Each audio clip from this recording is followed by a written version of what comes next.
Hello, everyone, and welcome to the Season Gaming Bitcast, your weekly show covering all the biggest topics in gaming with industry, technical, and legal insight. I am your host, Ainsley Bowden, and I am glad to be back this week, boys. I missed it last week. Sad I could miss it. It looked like a fun show. That host was kind of ridiculous, though, but at least you had a good time. So I am back. We are back to our regularly scheduled gaming talk here with these two gentlemen and Mr. Fine Hogue in the gold frame, of course, where he belongs. First, not last, but maybe not first, is Mr. Rodriguez. How you doing, brother? I'm here.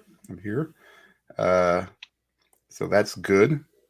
Not, I don't know, man. Everybody's playing Diablo, and I'm over here like, Why aren't you playing Diablo? Because I'm afraid. We'll talk about it later, but I'm a little hesitant on, just based on Diablo 3 release, that it will be good. And so I think somebody just said it in the chat. I'm sure it'll be fine. But you know, having to wait another 3 months after getting that taste, that's tough. It's tough to do. Especially it's gonna be tough. Kinds of stuff. Yeah. But it looks like everybody's having fun with it, so excited to talk about it. Yeah. We'll definitely be talking a lot of Diablo today because I have a lot of thoughts already that I want to share. And of course, we're going to be talking about Remnant 2, IGN's first this month, and a lot of other things with our good friend, Mr. Ty Guy Travis. Good morning, man. Good morning. I'm also playing Diablo 4, finished up the Destiny review, doing Remnant 2 discussions, which I can talk about maybe 40% of stuff today. So lots of cool stuff going on, man. Very exciting. Sweet. So a little housekeeping on the gate here. First off, I may sound a little weird today. Mike's a little far away. I apologize about that. And the camera's a little off as well. Sorry, new setup here, and I don't have all the wiring done yet, so we'll get that fixed before next week, so just bear with me today. Want to give a big shout out. I know there's a bunch of people in chat already, and everyone who joined us last week. Last week was an absolute blast. We raised in just over an hour, we raised quite a bit of money for Hogue's GoFundMe. Even over on the Season Gaming alone side, never mind Hogue's channel and the GoFundMe directly, we raised nearly another $500 on the SG side, which is fantastic. So all that's gone over to Hogue and family to help support his recovery. And I really enjoyed it. A lot of good feedback, a lot of good comments, and positivity around it. So we'll definitely do more gaming trivia in the future. We kind of talked offline afterwards around how do we do this as kind of a more regular thing for fun, and kind of partner with some of our other friends like Cog, like Colin, and others to do shows like that. So stay tuned on that one. The other thing I want to shout out is we did get some feedback. I did kind of warn people, our audio listeners, last week that last week's show was obviously very different. So I know that was going to be kind of a tough listen. But I put it up anyway, just in case, anyone wanted to play along with the trivia. But I think in general, with the way we do this live show, especially being on 2 channels, the emojis and everything else, we did get a couple feedback that the audio listen is kind of a little disjointed compared to how it used to be, where it was just a straight show, which makes sense, right? So I think the only thing I wanted to call out is going forward, we're going to try to kind of have maybe 2 to 3 times that we read through super chats to condense it a little more. It just makes sense from a podcast perspective, right? Because if we're stopping every 10 minutes to read super chats as soon as they come in, it makes it kind of tough. So bear with us. We will still get to all the super chats, of course, but we will read them, at kind of allotted times throughout. So on that note, I do want to ask a favor after last week and everyone who tuned in and all the fun we had. If I could ask a favor, I was kind of redoing some stuff on our audio side, on the Apple side and Spotify side. If you do enjoy this, if you do listen on the audio side, or even if you just like hanging out with us on Sundays, if you could take 2 minutes to go on Apple Podcasts, if you use that, or Spotify, if you use that, and just give us a review. You can find SG Bitcast. Just give us a nice review if you don't mind, or not so nice review, whatever you want to do. And let us know. It really helps in the algorithm in terms of getting the show up the rankings. Just like on YouTube, it works very similarly. So, all right, I think that is all the housekeeping for this morning. Chat, good morning to everyone, or good afternoon. Thanks for hanging out and coming to join us. We obviously, Hogue is not with us at the moment. We don't actually know if he's going to stop by. Obviously, with his rehab and everything else going on, we'll play it by ear. So for now, we'll keep him in the 2-time champion gold frame. and then we'll think about switching that over to a different frame later. Maybe. So, boys, let's talk about what we're currently playing. Of course, I'm going to start with Diablo 4 because that is the kind of top thing at the moment. I would say the hot topic. Travis, I know that you're covering it for IGN. I'm covering it for SG. Dan just said he hasn't played it yet, but obviously is going to probably a lot later this year. So I have a lot of thoughts. I will start with you, though, Travis, to say, have you gotten time to play it yet? And if so, how much have you played it? Kind of where are you on beta status? Yeah, I've played it, and I've played a lot of it. Okay. Obviously, on Friday, there were... a little bug. Obviously, on Friday, there were issues with the server, and so I got into it pretty late in the day. But yeah, I've played multiple characters most of the way through. Played some co-op with some friends, played a lot solo, checked out the story. Basically, the only thing I haven't done yet is complete all of the dungeons, and I have not killed the world boss. My buddy killed it last night, but I haven't gotten to that yet. So just because I have to, we're doing a video impressions video, which means that I have to spend a lot of time, turning off music and recording a segment with one character and then recording it with a different character and doing a lot of like boring, I'm reviewing the game stuff. So my progress has been a little bit slower, but that said, I'm loving the rogue. For those of you who don't know, the rogue hasn't been in Diablo since the first game, which is my favorite Diablo game. And she feels real good, the rogue. I'm quite enjoying the... Okay, yeah. So two things real quick. One, I'm going to do this with my mic because it probably sounds a lot better, and everyone in the chat is saying the mic is terrible. So I apologize. It's also reminiscent. It's also reminiscent of the game show. You have the mic in your hand. It's kind of nice. Oh, is this what the guy did last week? Yeah. The guy. Sure. Let's say yes. Okay. Yeah. All right. Cool. He must have been pretty smart. Second, can we take it? I'm going to take issue with Diablo 1 being your favorite Diablo game. I don't think I've ever heard anyone in my life say that. I know. I'm super weird. I love that game. I really love that game. Coming to life. I know. Always. I'm not a contrarian. I just like that game. I just like that game. The Diablo 2 and Diablo 3 are better, or are good games as well. I just like Diablo 1 better. So yeah. Well, let's not forget, this is the guy who said he fell asleep playing Diablo 3. So I will say this: I have not fallen asleep playing Diablo 4, and I mean, in order, my favorite Diablo games are Diablo 1, Diablo 2, and then Diablo 3 I actually consider far below the first two. I still like that game a lot, but I can't put it up there in the same really category as the first two games. So I would agree with you at Diablo 3's launch. I think for anyone who remembers that back in 2012, it was a disaster, right? Servers didn't work, the auction house sucked, the loot sucked. I mean, I don't genuinely know how they put that game out and thought it was going to be a hit after Diablo 2.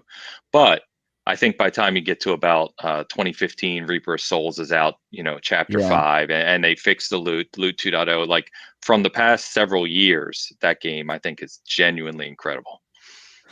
Yeah, I played some of the later seasons. I remember grinding one of the end games to get a murderous teddy bear follower. Do you remember that season? Yep. Yeah, that was fun. And I like the end game stuff, but still, to me, there's just something about Diablo, because of the time I played it, it was basically the first game like that I'd ever played, and it was so innovative, and I love how dark the story is. Diablo 1 probably has the darkest story. Really, my problem with Diablo 3 was I kind of don't like the story in that game, like really at all. It feels like 5 separate little mini stories that are like incongruous to one another. And what act is it? Is it Act 4 where you fight like the random demon in a siege warfare or something like that? It feels like that's Act 3, because Act 4 you go to heaven basically and you fight the angels in the back. Yeah, it like Act 3 seemed super out of nowhere to me, and Act 2 where you're running around, is that one where you're running around a desert collecting pieces of somebody's body or something like that? Yeah, I was like there's something about that campaign I really didn't like. And so I think it had other problems besides all the problems you mentioned, like the loot and all that. I think Diablo 4 has none of those problems, and it's super impressive so far. Like this is already like on pace to be my favorite Diablo game. Things I love. The dark storyline are back. I love how dark and messed up it feels and emotional the story is. Campaign cutscenes kind of go hand in hand with that, but super impressive. I love that they got rid of constant healing. I really hated that mechanic. I think it takes away a lot of like player decision, and dropping consistent potions everywhere that you have to kind of choose when to use them, I think is fantastic. Um, the loot game is great. The gameplay is way more engaging. A problem I had with 3 and 2 a little bit is that it kind of just comes out to just you're clicking, you're clicking, and or in Diablo 3's case, you're using power 1, power 2, power 3, power 1, power 2, power 3, kind of just like getting really rhythmic. And I feel Diablo 4 feels way more engaging to me. Like I'm actually making decisions on the battlefield, rolling away, turning around, hitting them with a blast, going invisible as my rogue or whatever. And to me, it feels so much better. I'm super impressed. Yeah. Yeah. In fact, I got a few notes here, and you kind of touched on a lot of them. So I will quickly just say I'm in absolute agreement with everything you just said. I am. I think you guys know I've talked about this game constantly since, for past several months as being my potential game of the year, or likely game of the year in 2023. And even for me, who had the highest of expectations, it has somehow surpassed them. The world design is incredible. I think to touch on some of the things you did, I agree with you on the potion design. I think the decision making between kind of having a few potions instead of just one on cooldown. You have a few, and then with the enemies dropping them, of course, like bosses will spawn minions where you kill them to hopefully get your potion back. Right? There's a balance to the level of engagement you can have in the difficulty, right? So the game's going to tell you quite clearly where you're not ready to beat this yet because you just can't heal at a rate, and survive. Um, I think that the combination, so Diablo 2 was incredibly kind of build heavy. Diablo 3 shifted that to incredibly loot heavy, where your build was your loot basically in Diablo 3. And what they've said about Diablo 4 is they're kind of striking a balance where it's kind of got, they're going back to the much larger skill tree and kind of skill building, almost taking some notes from Path of Exile to a degree. But they're keeping the kind of generous loot system where your constant dopamine hit of finding the next thing that's going to either supplement or improve your build. And so far, it is perfection. I mean, literal perfection. I as someone who I've talked about many times on the show, just goes nuts for loot games. This has crushed it so far. I think also one of the things I've heard, and Travis, this may kind of apply to what you said about 2 and 3 kind of becoming just a clicky game, right? Because you're just constantly clicking to fight things, and that's a trope of these, or a design flaw, maybe not a flaw, but a design part of these games to begin with. But where Diablo 4 so far has really improved that, I think, is that you have your main quest, which, as you said, is back to being very dark and kind of demon based. It's Diablo, right? Which is fantastic. But I think that there's so many other activities to do in this game. So you can go and just kill things and loot if you want to, but there's also cellars and there's also dungeons that can be rerun and are instanced, right? So you can rerun those dungeons as many times as you want. And from what we know, there's hundreds of them in the main game. Um, there are world events and live events that just pop up, and other people can come and fight with you. And obviously there's the big world event. I haven't had a chance to play that yet, hopefully today. But there's a lot of things, and side quests pop up all the time, little side quests you can go and do and you get rewarded for. And like I said, I could kind of ramble on forever, but I think they've somehow managed to take the best aspects of 2, the best aspects of 3, blend them together, and then improve upon them. And that is no easy task, especially for a game like Diablo, where you have not only a rabid fan base of tens of millions of people, but they are very critical. When Diablo 3 launched, if you were around and remember that time, the sheer kind of vitriol that was thrown at Blizzard for how they screwed up Diablo was insane. I mean, they were crucified for a year plus until they started to fix it. And all I see so far, again, anecdotal, but all I see so far is pure joy about how good this game is and how they're crushing it. And like I said, I could keep going on, but I think between the two of us, Travis, we've kind of covered that this is incredible. It's everything I wanted it to be so far. And I genuinely, like I was thinking this morning, like, okay, let me find a criticism. Let me find something I don't like about this game. I'm struggling to find something I don't like about this game. Go ahead. I mean, I can see you smirking, so I'm sure you have some, but like, give me something you don't like about this. Enemy variety so far. Okay. I Um, can maybe see that. Yeah, also lack of unique mechanics amongst enemies that are different. There's only a couple that actually have like things they do different when they attack you, right? Like typically we've seen this in other Diablo games, they'll have like, this enemy, it can become immune during a couple seconds or teleport toward you, or it shoots projectiles that move in a unpredictable way, or something like that. And a lot of them this time, at least in the early area, and this is the problem with it being in beta, is we don't know how true this is going to be for all 5 acts or whatever. But I would love to see more interesting behaviors. There was a story mission. I think it's the second story mission where you help was it Naylene or someone like that? I can't remember her name. I don't remember. Yeah, you help like a character, and there's these guys where whenever you kill them, they send like these shocking red like static orbs flying everywhere, and I thought that was a cool mechanic, but I feel like we haven't seen that enough. So that's one of my complaints. Okay. I always just feel like I'm just killing like anonymous creature, so it's like the stun double. Yeah. Yeah, I could think that'd be fair. I did come up with one while you were talking too, is that you do move quite slow. And obviously there's items that increase your movement speed, and that's part of your build. And of course, I don't think in the beta you can unlock the horses. At least I can't yet, and I'm pretty near max level of the beta. I think I'm a 21 or something. I think you can. I've seen someone riding around on one, but only like once or twice. Yeah. Okay. So I think you have to complete a specific quest to unlock it. I haven't found it yet. Dan's gone. Dan, I swear, killing me. Yeah, I haven't gotten there yet then, but that would be cool. I think that's probably their solution to the movement in that vein.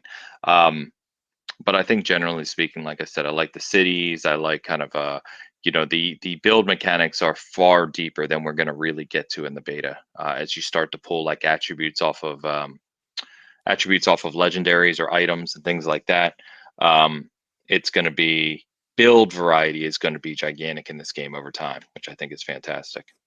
So yeah, I think Dan kind of touched on this at the opening, but I think part of what is going to kill me is the wait. After we finish next week's beta, is the wait for 2.5 months until the game's release. I think that's going to be interesting. Dan can maybe one day. Power for a minute, and it shut down everything. And my you lost power at the house. It's like a bright sunny day. Yeah, it just one of those little kind of quick things. Everything just dimmed, and I was like, "Whoa, hey, what happened?" Yeah, he had too many open instances of Hitman 3. That might be what's happening. Oh man, okay. But Dan, to you and to anyone in the chat or kind of listening to this that is kind of feeling like you, which is I don't know if I want to touch it because that wait's going to be really hard. The wait is going to be very hard. I'm going to be sad as hell when this beta is over and I can't log in anymore. But I would say that one of the nice things you can do during the beta, right, is there's 5 classes. They're not all open. Maybe they're all open. Are they all open for the beta, or can you only use 3 or 4? There's only 3. You can't use the Druid or the Necromancer, and I know that because those are the classes I was most excited to try out. But they will be playable next weekend during the open beta. Okay. So, sorry, someone said I was frozen. I'm looking at both screens. I'm like, you were frozen for a couple seconds. Oh, sorry. God, we're doing well this morning. So Dan, what I was going to say is that you can at least try the 3 classes now, because one of the hardest decisions when you go to really kind of make your first long-term character is, who the hell do I want to be? So one nice thing about the beta is you can at least experiment and get a feel for it, and then when the game launches, you can say, okay, this is going to be the one I'm going to go with. So that's one thought for you anyway.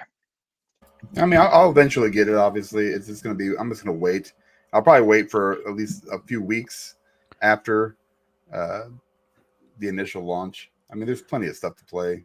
I just after 3, and you kind of get a little bit jaded. It sounds like everything's going great, but I'll wait till we get that stable build. At least something where it's not insane. Because the first couple weeks are going to be crazy. I mean, not even mad at them. It just is what it is when you got games like this, and as popular as it is, and as server intensive as it could be. I mean, it's fine. I mean, I'll be all right, but I'm definitely going to play it because Diablo is one of my favorite franchises. So, hey Travis, what are the betting odds that Dan is not going to buy Diablo at launch? Pretty low. He seems to part with his money pretty easily. Yeah. I I was going to say, I'll put quite a bit of money that he's going to be playing it in week 1. Yeah. I would say last year you were right. I've changed my ways. Like, I don't have a backlog anymore, and it's fantastic. It's because you don't play any games. That's right. I play what I want. I'm very choosy, but Diablo definitely is one of the ones that I will be playing.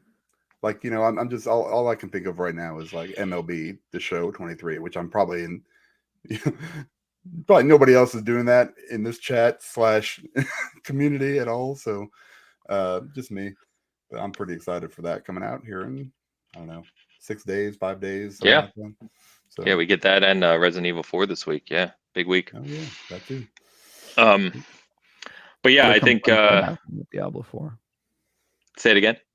Other complaints I have about Diablo 4. Go ahead. Connection issues. Well, yeah. And I don't just mean server wait times. I mean getting 40 minutes into a dungeon and then getting booted back to start, and then for whatever reason it starts you out in the middle of town and you lose all your progress on said dungeon and have to work your entire way through it again. That is super annoying.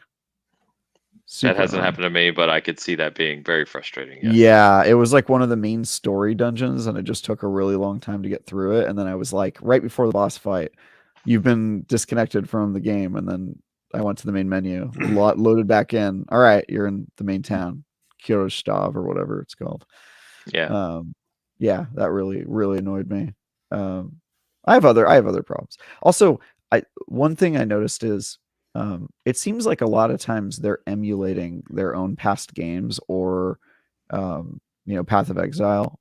And I'm looking for something unique that they've added with Diablo 4, and I'm having a hard time finding that right now. You know what I mean? You ever feel like the game is like, it's not that it does anything bad, it's just that you kind of look at it and you go, well, what does this game bring to the genre of ARPG? Like, what is it doing that I haven't seen before? And I haven't really seen anything there yet, except for the story, which is fantastic. I mean, that's like the unique thing. But yeah, I guess we'll see. I mean, I don't know. We're not going to be able to tell that from the beta, right? So probably not. We'll have to wait for the review on that one. But I don't know. Is it a bad thing if, I guess your question is it a bad thing if this game comes out and kind of perfects the ARPG model that we know, rather than taking it somewhere new, or at least layering in something new? Yeah, like adding something that we haven't seen before, or advancing the genre, because the Diablo series has always advanced the genre. Like Diablo 3, I would say 3 did, in terms of, when Diablo 3 came out, I felt like I would never be able to play a game like Diablo on a console. And Diablo 3 successfully made me want to play it on a console. Diablo 4, I actually prefer it on the console, which is bizarre to me. To me, Diablo has always been a keyboard and mouse game, and I've played it on keyboard and mouse and Xbox at this point, and I'm like, controllers. I far prefer the controller. Yeah, which is insane to me. I did in 3 though. I played it in 3 as well, but I didn't like it as much. To me, it felt good, but it felt like, okay, well, they did a good job, a first pass at like making this palatable for controller. But 4, I actually prefer it, which is, kudos to them. That's awesome. But at this point, we've also seen games do that yet. So I'm just looking for like a couple steps forward. I really hate it when games just sort of like shoot for what has already been done or what we already know is possible. And so, for it to be a 10 for Travis, as you know, it has to move the needle I think in that's the fair. games industry. And that's and fair. I haven't seen that yet, but certainly from everything we've seen in the beta, it's probably going to be a 9. That's my guess. Is the Metacritic for this is probably 92, 91, something like that. Maybe I think even it's going to higher. be, I was going to say, I think it's going to be high. And I think, well, to your point, it obviously doesn't have to advance the genre for IGN to give it a 10 because they hand out 10s like, nobody's business right now. But Ains, I am reviewing Diablo 4. I'm reviewing Diablo 4. And as you know, I have never given a 10, and so we'll see what happens. But I'm reviewing it, so I'm a tough critic. Diablo 4 better be your first 10 or you're off the show. So I think that what I was going to say was about advancing the genre. There are a lot of mechanics that I've read about because I follow every detail in this game, and also you can kind of see implement that we can't use yet that hopefully we'll see late game, right? Because really these games, as we all know, they're all about end game, right? The story's one piece of it, leveling your characters is one piece of it, but what does that end game look like? What is the thing that's going to keep you playing for hundreds of hours on end? And it feels like from what they've said, there's a lot of things there. So you get the Paragon levels, which they had in Diablo 3, of course. But there's all kinds of things, again, that they're adding in where you can do late game instance dungeons and kind of raid level type things, to the degree where you get a party and you need a party to beat the world events and things. So we'll see. So I see Trish asked a question. Will Paragon points be in Diablo 4 after beta? Yeah, so Paragon points are in there. You have to be level 50 plus. So obviously the beta only goes to level 25. Yeah, you can see it. You just can't use them. So very, very upsetting. There's a lot of late game building that's in there. And remember that your character will actually, I believe, go to level 100 in this game, not 50 like Diablo 4 or 3, excuse me. Is that true? I thought, unless I'm misremembering, but I could have sworn they said your character level can go to 100. Damn. Okay. So we'll see. I think that's what I have on Diablo 4. The funny thing, I was talking with friends, I was playing the other night on Friday night, and just a reminder, right, that Path of Exile has been extremely successful, and I think they did a lot of cool things in the ARPG genre. Reminder, they announced Path of Exile 2 like 3 years ago. So that is coming as well. And that, if PoE 1 is anything to go by, Grinding Gear Games really knows how to make a good ARPG. So I'm, depending on when, you have to almost feel like Path of Exile 2 is going to come out maybe next year, and they're kind of waiting to see what Diablo 4 actually was, you know what I mean? To kind of give them that little extra time to see how their strongest peer is going to perform in the market and what kind of mechanics they add. But I'm very interested to see what they do as well. Yeah. So, all right, Dan, play it. What? Play it. Play Diablo 4. Diablo 4. No, of course I'm going to. There's no question. Not right now, because I'm playing Age of Empires 2. That's that's a great game. It's a great game. Yeah. How was it? Are you playing on console? Definitive edition. Yeah, on the Xbox. My Game Pass runs out in 8 days. I got my my free $1 or my 1 month thing that I refuse to pay for anymore. But yeah, it's fantastic. I'm playing that and Civilization again, 6 or whatever released on Game Pass. I prefer Age of Empires, to be honest with you. Okay, it's great. It's just as good as it used to be. It really works well with controllers, surprisingly. Not what I expected, but it works really, really well. I play a lot of just the skirmishes where I just load up like 8 different teams on gigantic, ludicrous maps or whatever they're called, and just go to town and see what happens. So I was literally playing right before we started, and I will be going back there until the K-State Wildcats start playing today, and I will be forced to give up my TV to my wife because they're still in the tournament, unfortunately. I do like that your wife seems seemingly, from everything you told me, is like the KC sports fanatic in the house. Yes, it's because I'm from Chicago, but I support her and her teams. I actually I probably get more into it than she does because I know like if they lose that I'm the one that's going to suffer in the end because her mood will just be like. So I'm like, what are you doing? God, you stupid idiot! I'll just be like, just calm down. I'm like, I can't. You don't understand what this means here in about 30 minutes. I'm in trouble. So that's me. Nice. Okay. All right. Yeah. So you said it controls well with the controller. Do you find any times playing either Age of Empires or Civilization where you feel kind of limited by the controller, or did they really kind of nail it? A little bit, mostly for like separating units. Like if you're trying to attack, trying to get all your siege weapons all together is kind of a pain in the butt, or your cavalry, in one little section. Once you get it, it's fine. But a lot of times I end up just mass selecting the whole army, which kind of screws things up a little bit when you're attacking stuff because I'm trying to be at least a little bit tactical, but it kind of slows everything down, right? Like it only goes as fast as its slowest unit. So it's I can't remember where I took, maybe the Huns, somebody with elephants, and they're fantastic. Gosh, those elephants. But that's the part that I don't like the most, I would say, but everything else really plays well. A lot of quick buttons that you can use, just clicking on like the thumbsticks. The directional pad is implemented well. You can just jump from I think villagers, your military, monks, your trade center. Like the most important things is what they did. They basically put everything. They prioritize what you're going to use the most, and basically put quick buttons on them. Of course. Yeah, and that's great. I think they did a great job, and it looks fantastic. Playing on a giant TV, that's awesome. So I've had a lot of fun with it over the last week. Short of that, I haven't really been playing anything else, I don't think. And Civ, I'm not quite as into. It's not. I don't know, man. It's funny because one of my favorite games of all time is Sid Meier's Alpha Centauri, back from I don't know the '90s, which was a turn-based strategy game.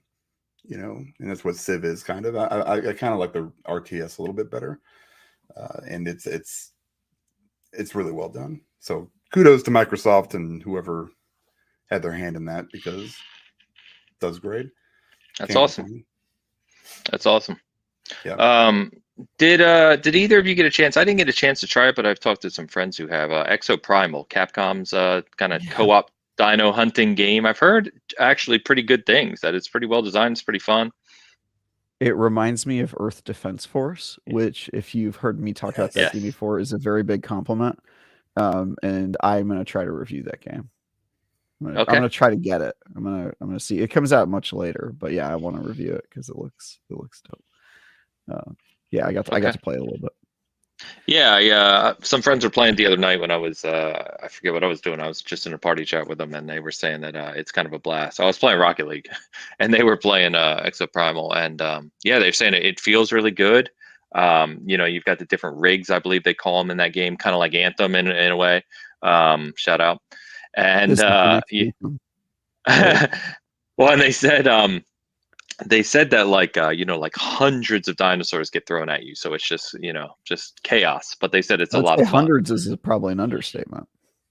Okay, all right, that's awesome. It's a lot. It's a lot. Yeah, you should try it, Dan. It's an open beta right now. You can just download it for free on Xbox or PlayStation from Capcom. Just you have to search this Exoprimal beta because for some reason the store is kind of wonky. But yeah, check it out.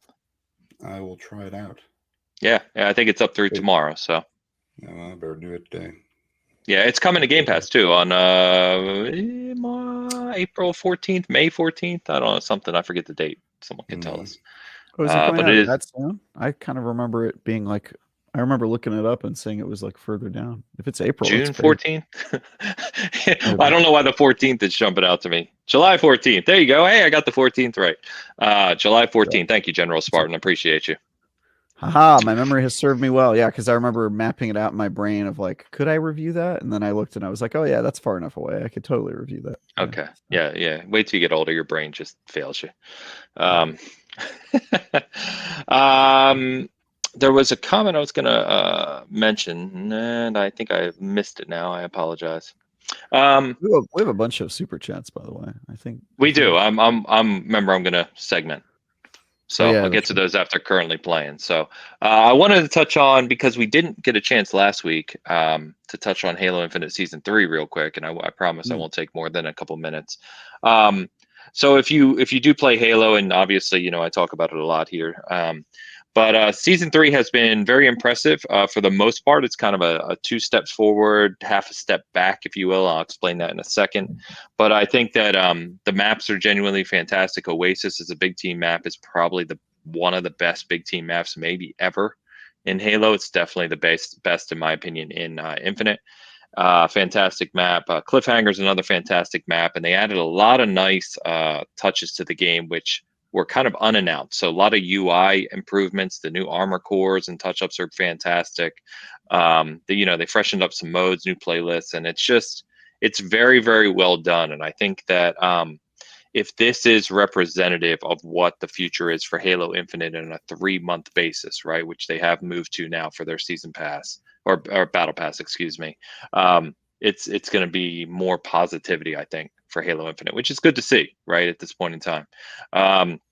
And the battle pass is fantastic, by the way, too. A lot of really cool kind of cosmetics and things for players in there, too. So I will also add that the narrative event, so they're tying narrative events to multiplayer.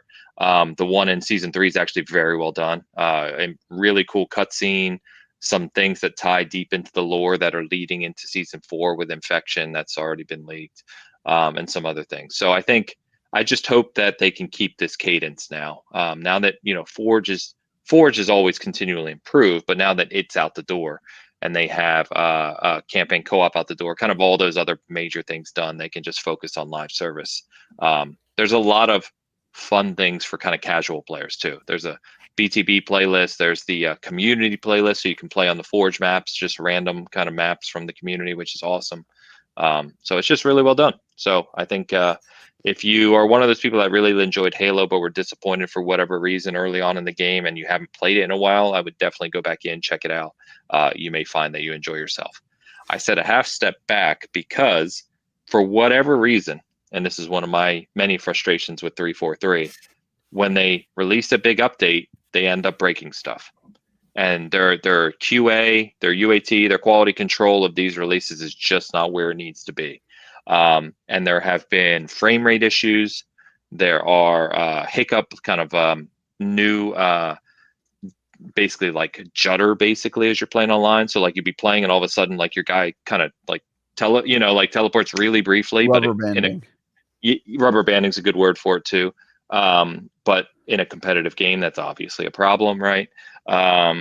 There's little things like that where it's just like these things should not be introduced. Like you should not break the 120 FPS mode on Series X with a release. That just shouldn't happen, right? And so they've got to get that stuff in order. But other than that, it's been a generally positive content update. So it's nice to see. Yay, Halo. Yay. Travis, do you want to provide your kind of closing thoughts on Destiny 2 Lightfall as your review is now finished since we last talked about it? Yeah, I do. So my review went up. My final score is a 6 out of 10. So it went up from where I was at in pre-raid. My reason for the change in score is simply that I got a few things wrong with my initial, which is why we do reviews in progress, right? We don't want to get a final verdict out there too early. The first thing I got wrong was Strand, the new Guardian ability that I talk about, which I described as basically, another super, but this time in green. Shortly after the game came out and after I had written my review in progress, Bungie made the decision to immediately release all of the aspects, which are basically like little powers and augmentations to that class or that subclass, and that actually opened up the class and showed how good it is. It has a whole bunch of variety and different abilities you can do, but that wasn't apparent at the beginning because they were time gating when you can get all of the different powers. And so I think they realized their game was in trouble and they untime gated it. They just let you get everything as soon as possible. And then the other things that happened were, the end game content. There was a little bit more of it than I think people were maybe expecting initially. And also the raid, which the raid is good, not great. It's not their worst raid for sure, not their best raid, definitely. But it ended up being a lot of fun. So I ended up reading, as I often do when I require soul searching for my reviews, I ended up reading the definition of a 5 at IGN and the definition of a 6, and came to the conclusion that it was all told better than a 5. Laughably far away from being a 7, which I think is unfortunate. I still have a ton of problems with the game. If you didn't hear me talk about it on the previous episodes, no new PvP maps, no new Gambit maps or changes to Gambit, only one new strike. There's a whole bunch of quality of life improvements that are good ideas that don't really work for the most part, or at least in any serious capacity. And the story is abysmal. The new destination is sad, and it is such a stark step backwards from the Witch Queen that I think that I haven't really talked to anybody, even the Bungie simps. I haven't heard anybody say that they weren't disappointed, or at least that it wasn't a step down from the Witch Queen. And it's a huge bummer to people like myself who have played Destiny for a really long time and we're hoping that the finale next year was going to have all this momentum behind it, because I feel like they've just sucked all the air out of the room when it comes to any hype people had. And that's unfortunate. This is what happens when you push out an expansion that you didn't have time to really work on. And yeah, it probably would have been best to just not release it at all if this is what it's going to be. So yeah, I'm pretty bummed about it, but yeah, I gave it a 6, which I haven't given Destiny a 6 since, actually it's not true. I gave a 5 to Curse of Osiris. So this is the second lowest score I've ever given it. But yeah, for perspective, I gave Destiny a 6 when it launched to Destiny 1 Vanilla. That was my original score for the game, which I stand behind. So yeah, it sucks to see them go back to that. It really does. Yeah. So am I correct? How does this work now? So are they on a set schedule where there's one expansion per year? Yep. So it's now another year till you guys get the true closing of the Dark and Light saga. Correct. And Lightfall was originally supposed to be the final expansion, and then they pushed it a year and came up with the final shape. And I'm pretty sure they moved all of the content they'd been working on to that year. So this feels like something they squeezed out as soon as they could with a really short turnaround, and it shows, unfortunately. Yeah, that's disappointing. Well, yeah. I keep hoping that there is something that gets me back into Destiny to where I really would enjoy playing it again. I don't think I'm alone. We've talked about this, right? Like, love the gunplay, love how Bungie kind of designed certain things in the game, but going into Destiny kind of blind now is just a daunting task. And every time I try to do it, there's just way too many kind of nuances to things that aren't inviting, and I can't figure it out. Not that I can't figure it out, but you'd have to invest a ton of time or have someone walk you through figuring it all out. And it's not enjoyable enough to do that. I think if the competitive, we've talked about this too. I think if the competitive multiplayer was more competitive multiplayer, that would probably do it, but it's just not. It is not. And you're right. They have a new player problem. And also there's rumors that PvP is not really going to be a priority in Destiny going forward. So, which, I mean, if you've looked at the game, that I would argue it probably never has really been one. But yeah, that's I think then if you have a game that big and it's clear that at times, right, it's tough for them to manage both new content and the quality of the existing content, because there's a lot there, right? Then I think they need to narrow that scope, right? And just say, here's what Destiny is going to be, and we're going to make this the best it can be. And it feels like maybe if you're not going to have a PvP that really makes sense, then why do you even have it? Well, as somebody who would describe themselves as a PvP main in Destiny, I have to disagree. I want them to Okay. focus on both. They're a big enough company that they could do both well. So, Oh, and I agree with do you. it. Like in my dream scenario, you would have a truly solid competitive PvP in Destiny. My point was based on what you said, it's not going to be a priority.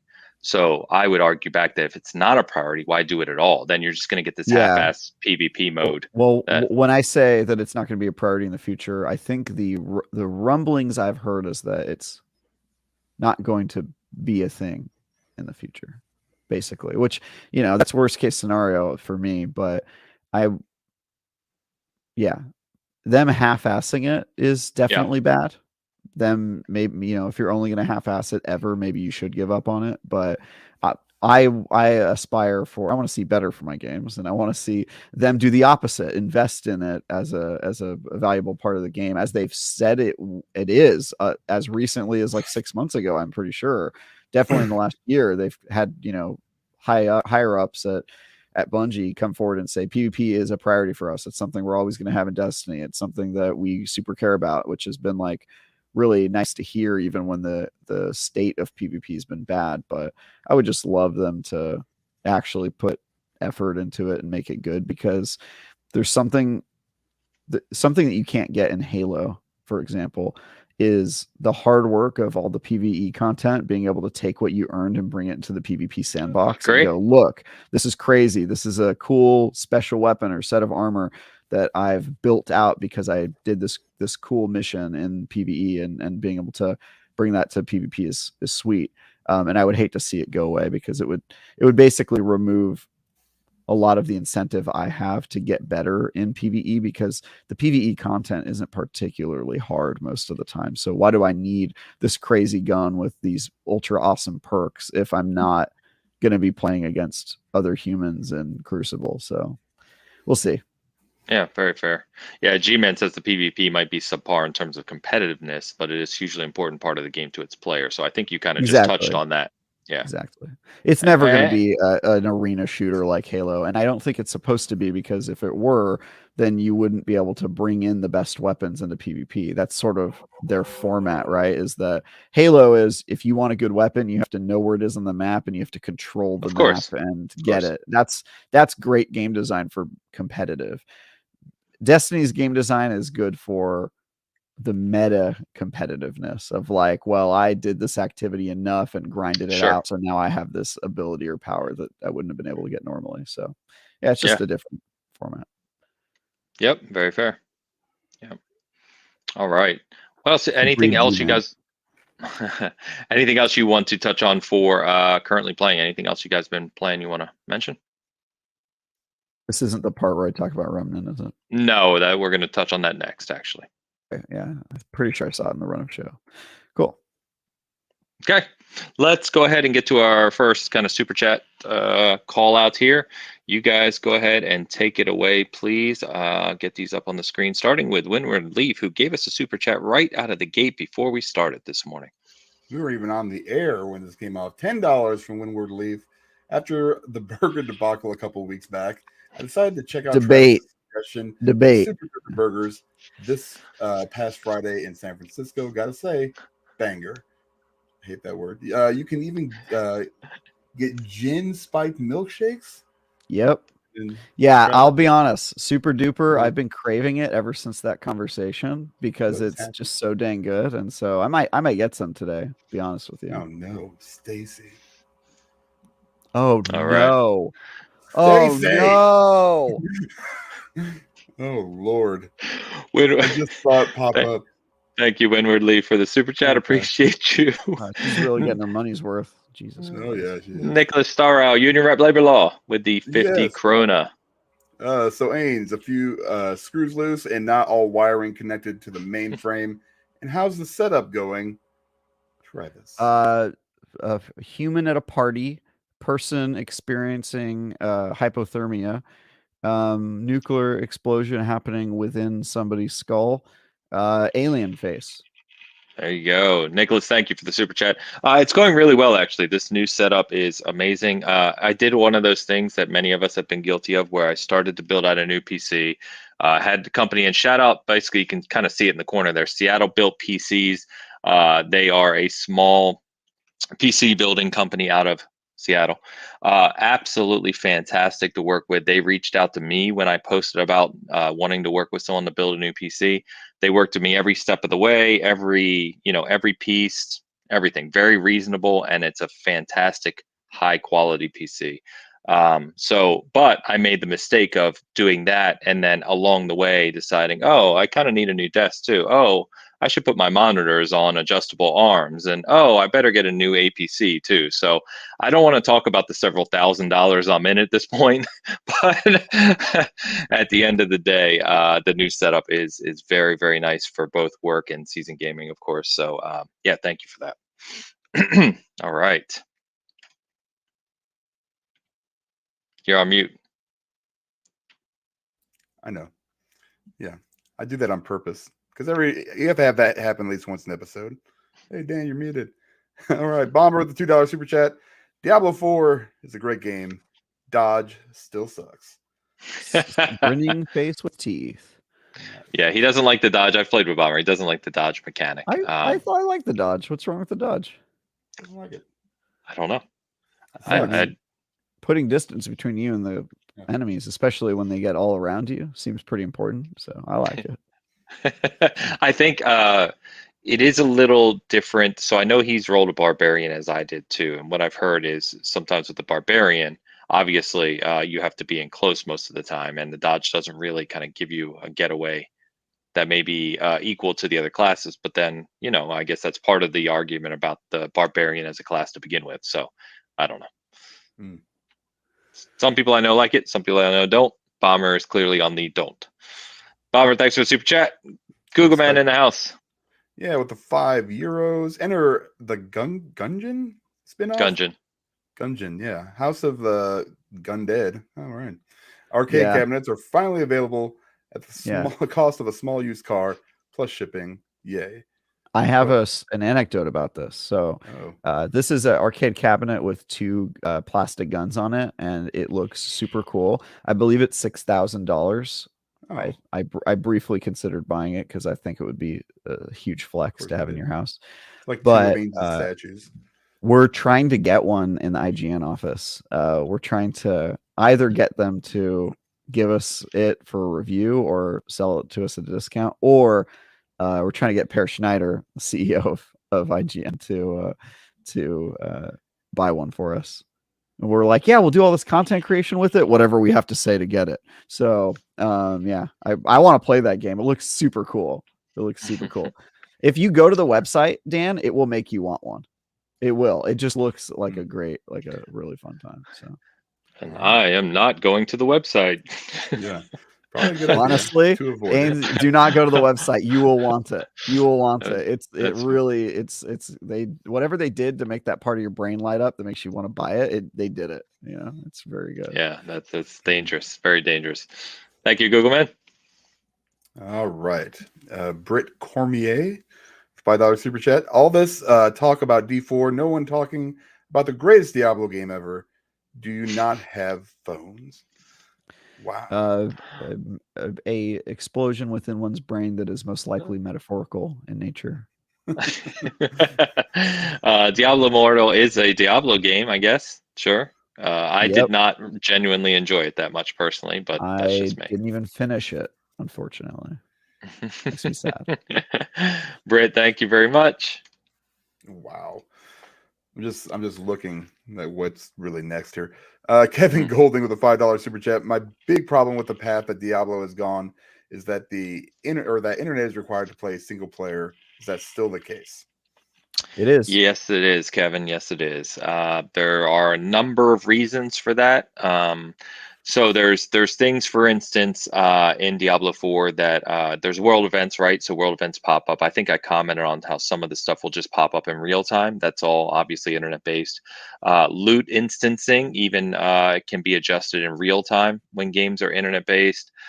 Dungeons are instanced, right? So there's quite a few aspects of the game that kind of require being connected. I know it's not ideal when you just like to kind of be offline and play solo. But for the most part, a lot of the design mechanics in these modern games require real-time processing, and to do that, you got to be connected to a server somewhere. I also don't think it's a bad thing. There's also it's a gameplay decision too. Like I was talking with somebody in the comments about this. Like when you're fighting a world boss, you can't really beat it with 4 characters. You kind of need like a whole swarm of them to like gang up on this thing. And so it also allows you to kind of encounter people in the world that aren't in your party, but they can kind of help you clear enemies, or they have like public event type things where there's like little encounters that are sometimes really difficult and you need more than one person. So I think it allows you to do stuff you can't normally do. Personally, and maybe this is like a thing that is bad about me, is that I don't really understand people's apprehension to required online, since pretty much everything requires online, including every game nowadays. Have you ever tried to play the Xbox Series X or PS5 offline? It's nigh impossible. It's like pretty much every game requires it. So I don't know. I don't understand people's apprehension. It's like, no, I'm with you, Travis. I think 10 years ago maybe it's a different discussion, right? But I think now everyone's online all the time. And my only you kind of commented on it earlier, Travis. My only complaint, right, is when you do have those kind of server delay issues where you go to like smack an enemy and it doesn't register that you smack the enemy, right? That wouldn't be a problem if it were local. So if true. they fix those out, I don't have a problem otherwise. Yeah, there's the getting kicked to server, and then there's the once the servers get turned off, does your access to Diablo 4 disappear Sure. forever? So there are legit Sure. concerns about it, but I don't know. I've never been afraid of the new thing, of change. That's not something that scares me. So I just am a little bit more accepting of it. Yeah, and Excited. it is possible for this type of game, like say 10 years from now they're going to end Diablo 4 support. It is very possible for them to change the underlying or modify the underlying mechanics to be static, so it could therefore be played offline. You just won't get all the features of the real time, stuff that we just mentioned, right? So, yeah. Kevin, thank you. Marianne Williams, just with a $20 super sticker over on Hoag's channel. Thank you, Marianne. Appreciate the support, the continued support. I know you've given many super stickers over the past several weeks, so thank you for that. Appreciate it. All right, audio listeners, I will preface this is going to be an interesting comment. Travis has some work to do here. Stacy putting him on notice right out of the gate. Let's go. Boy. Yeah, you better tip for Hoag. Emo read for Trav.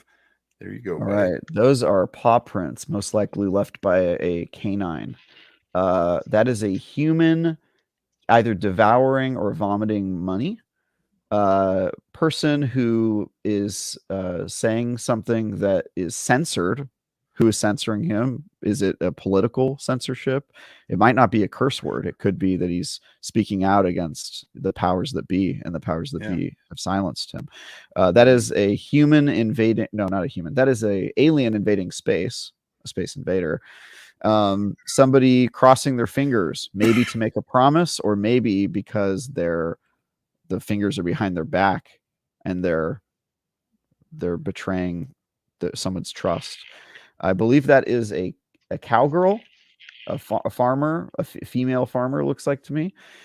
Human in a bathtub, maybe relaxing, maybe moments away from suicide. That's what I think of when I see someone in a bathtub. Maybe doing something nice. That is a sheep. I'm going to say a baby sheep, maybe a ewe. Is that how you pronounce it? EWE. A chipmunk, I believe. A parrot, a clove of garlic, some beans, magic beans, coffee beans, cocoa beans, possibly. A kitchen knife. I believe that is a cappuccino or a hot beverage of some kind. That one I have no godly idea what that is. It looks like a little green logo. I can't see anything. Yeah, what is that? Oh, that's a tire. That's a car tire. A rocket ship, a bellhop's bell or a front desk bell. Is that a Japanese couple? No, those are what do you call it? Salt and pepper shakers? No, it is Japanese. The geishas. Oh yeah. Oh, Okay. yeah. Great. Sure. They're Japanese people, and then some martial arts uniform. Ping pong paddle with a ball, military helmet, what is that? A hammer and a Sure, pick. thought that I was guess something. somebody's mining or sculpting, perhaps. A gears / settings wheel, empty bucket. Maybe I'm pessimistic. Is the bucket full? And I'm okay. And then a tombstone, a headstone. Yeah, maybe that's from the guy that was Biohazard. in the bathtub. Yeah, biohazard. That's true.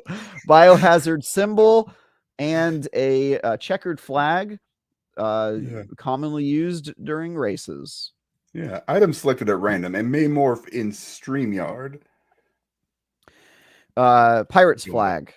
That is we've had this one before. I'm gonna say a North Star. Sandal with a thong, a sled, a small personal aircraft like the type Harrison Ford is known to crash. A drink with a straw, maybe boba. No, not boba. Just looks like a drink with a straw. Pear, a snake ready to strike, and that's in its coiled attack position. A skunk, a smiling face that's blushing. What are they blushing about? Maybe they encountered their crush.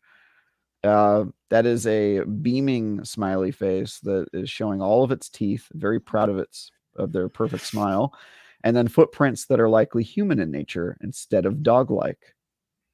I brought it all the way around. That was nice. Good job, Stacy. Cheers for Travis. Gold medal. I'm going to say first place gold medal unless there's a platinum rank. We don't know. Stacy, thank you for the super chat. Good job, Travis. You managed it. Another super chat generally for Travis here. Gecko Gamer back in the house. Yeah. Do you think Destiny 2 will ever be approachable for new players? No. No chance. Yeah. I do not. That's a serious answer. No. And I could explain, but yeah, we'll talk later if you want. But no, I don't think so. God damn it. Yeah. Sorry. I think you're probably right. Because I've gotten in and out of Destiny 2 multiple times, and each time I'm just lost. And people are like, well, this does this. You know, you play with those people who play all the time, like my stepson. He's like, well, this does this, this does this. It's like, how would I have ever known that? How am I supposed to know this? Like, he just knows it, you know. Yeah. So, yeah. Thank you, Gecko.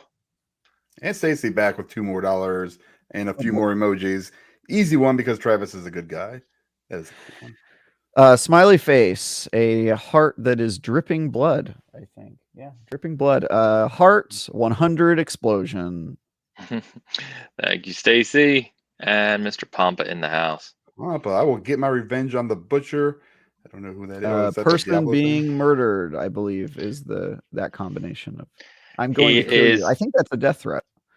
It's in it's in Diablo 4. So Diablo, one of the other things it does in real time is while you're in a dungeon, it can just spawn a random boss from other areas of the game.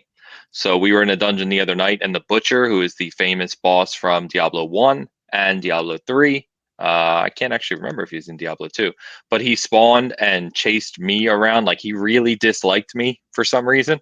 And he slaughtered us all. He was incredibly strong.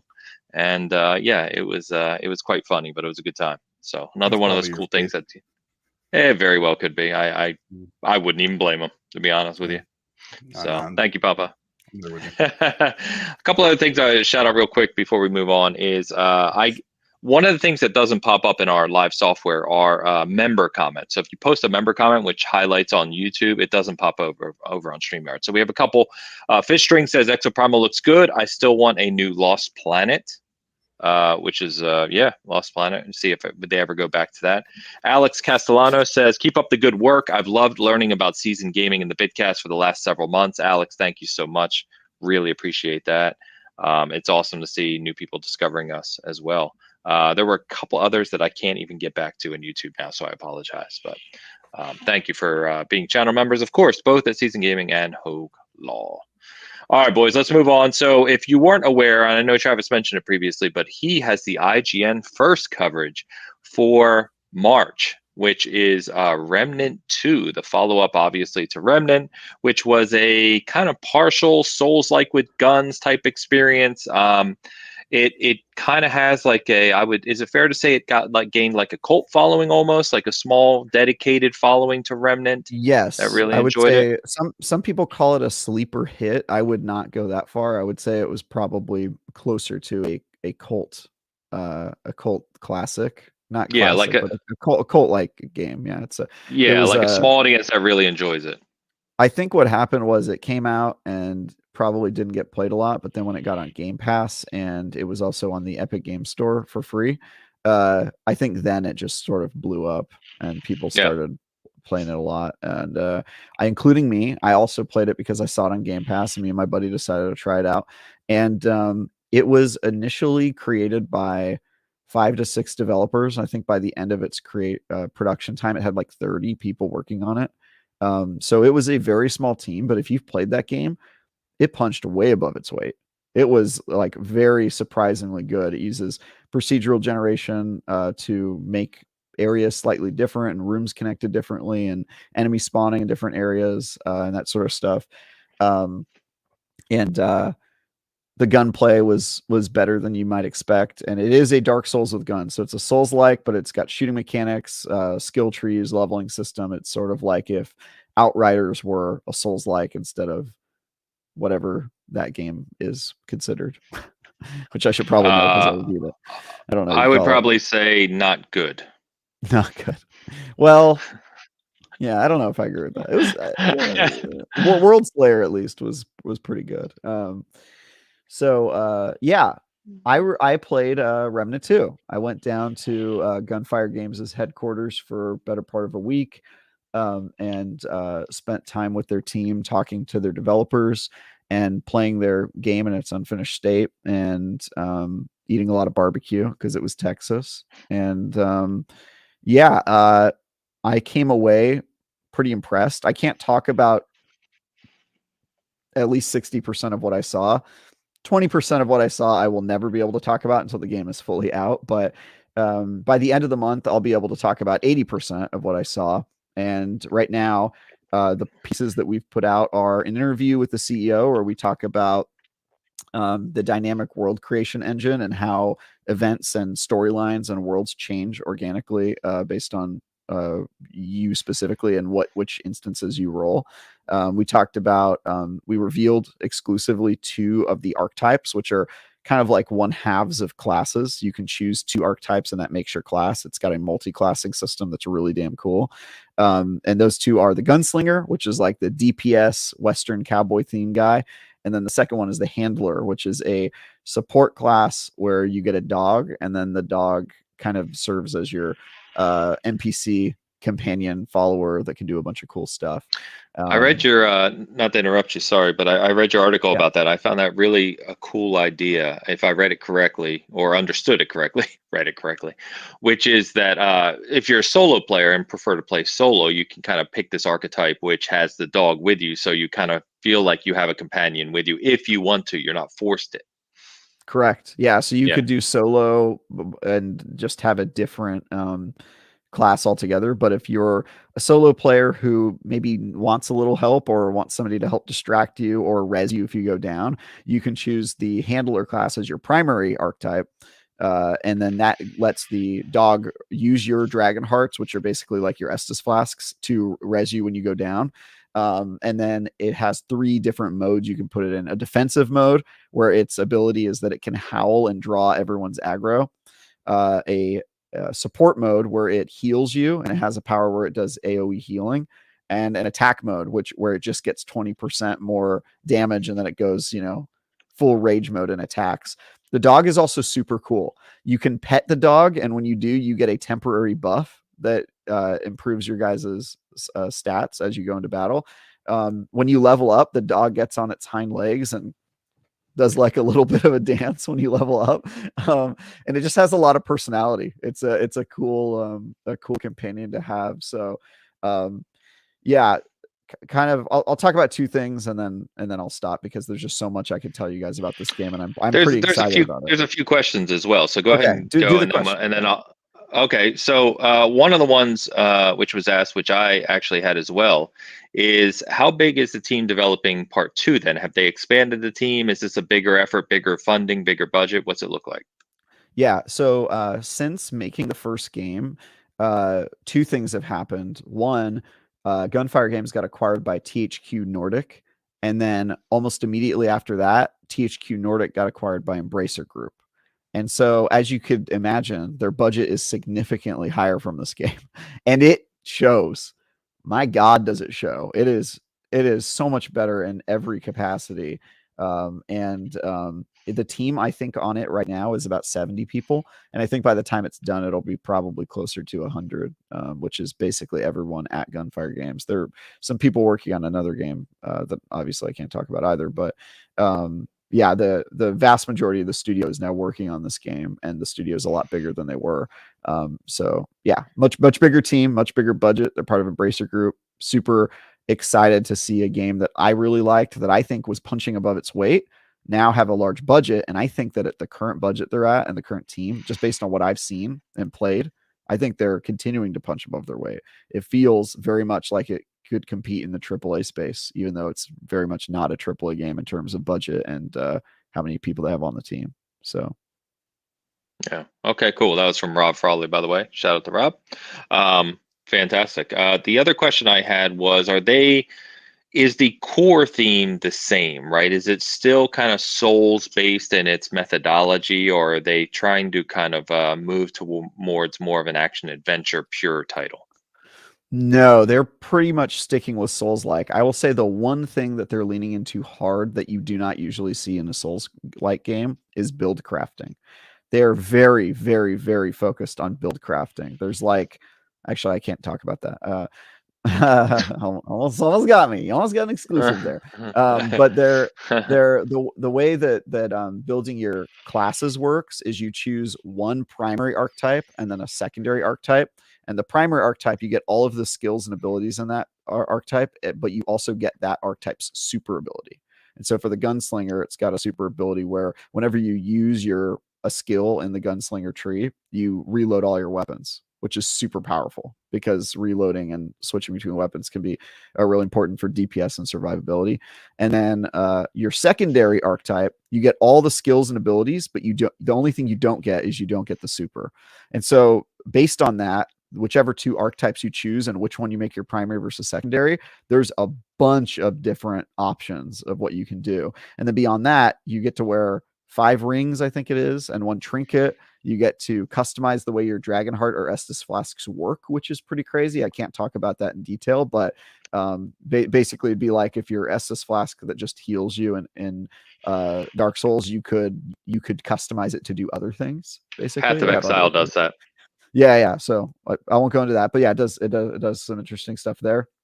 And then there's a whole bunch of modifiers and abilities on weapons and yada yada. You can fully customize all of that stuff, and it changes the game in a big way. So I would say like the customization and build crafting of like an Outriders or Borderlands type game, maybe less Borderlands, more Outriders, and then the experience and difficulty and format and formula of a Souls-like. Okay.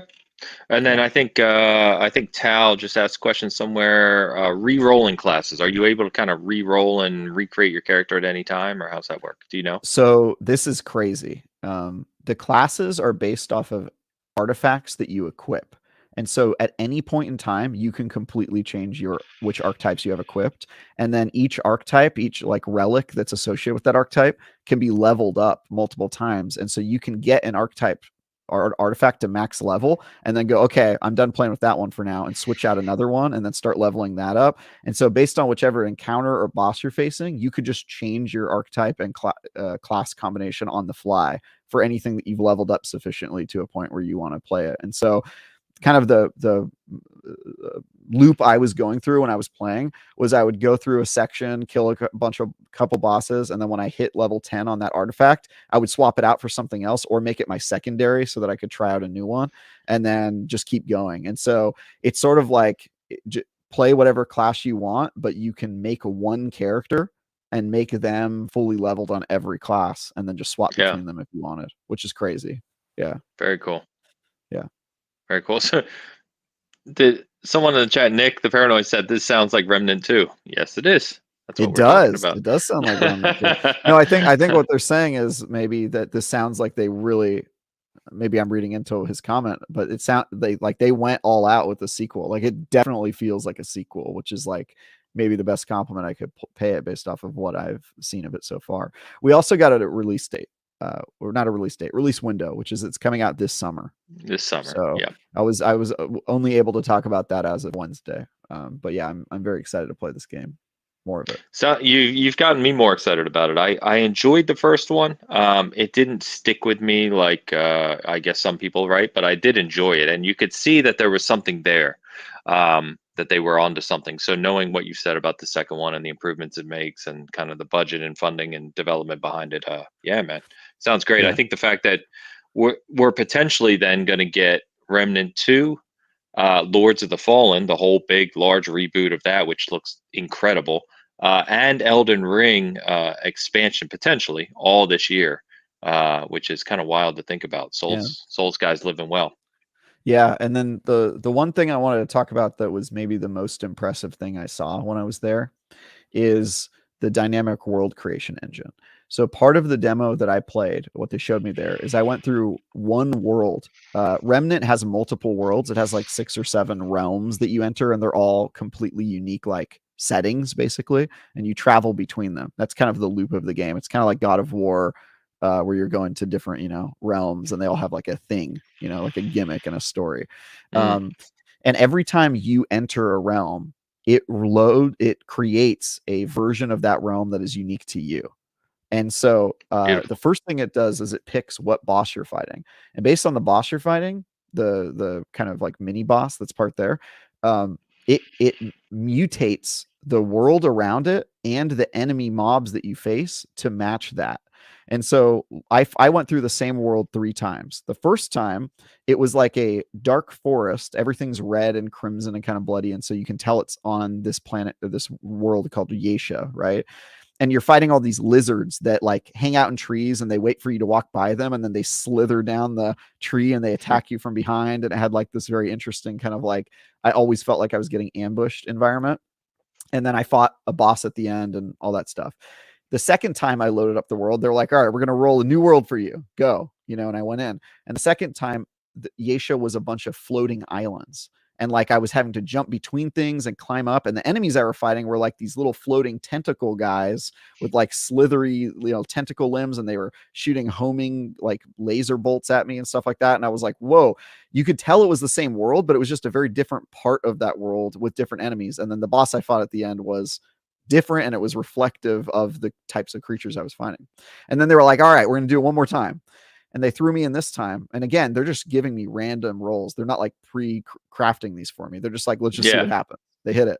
And the third time, I almost immediately go indoors into a temple, and I have to use a flashlight because it's super dark in there. And I'm fighting all of these cultists that are like running up to me and exploding and like hitting me with, slashing at me and stuff like that. And then I fought a boss at the end.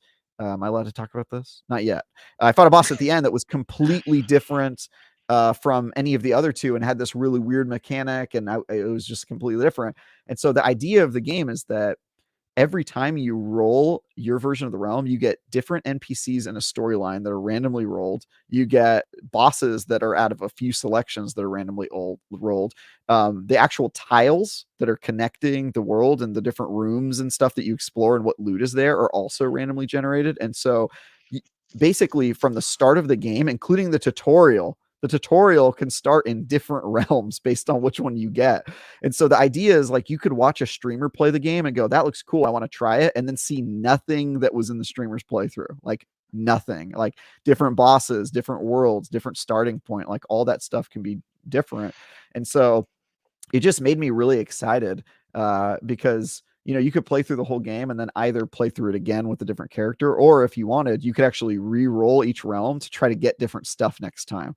And every time you re-roll it, it rolls at your current level, right? So you could play it at level 10 and then go through the rest of the game and then go back and re-roll the first starting area, and then you'll be at max level if you're at max level, and then you can just dive back in and see different stuff and get different storylines. Try to get certain storylines to trigger that unlock certain loot or archetypes. Some archetypes are unlocked by completing certain storylines and beating certain bosses, and so it's just crazy, man. Like I was just super impressed by the ambition of it. And obviously, jury's still out on how well it'll work and how much content they actually have packed in it. Is it enough to actually be as random as they're saying?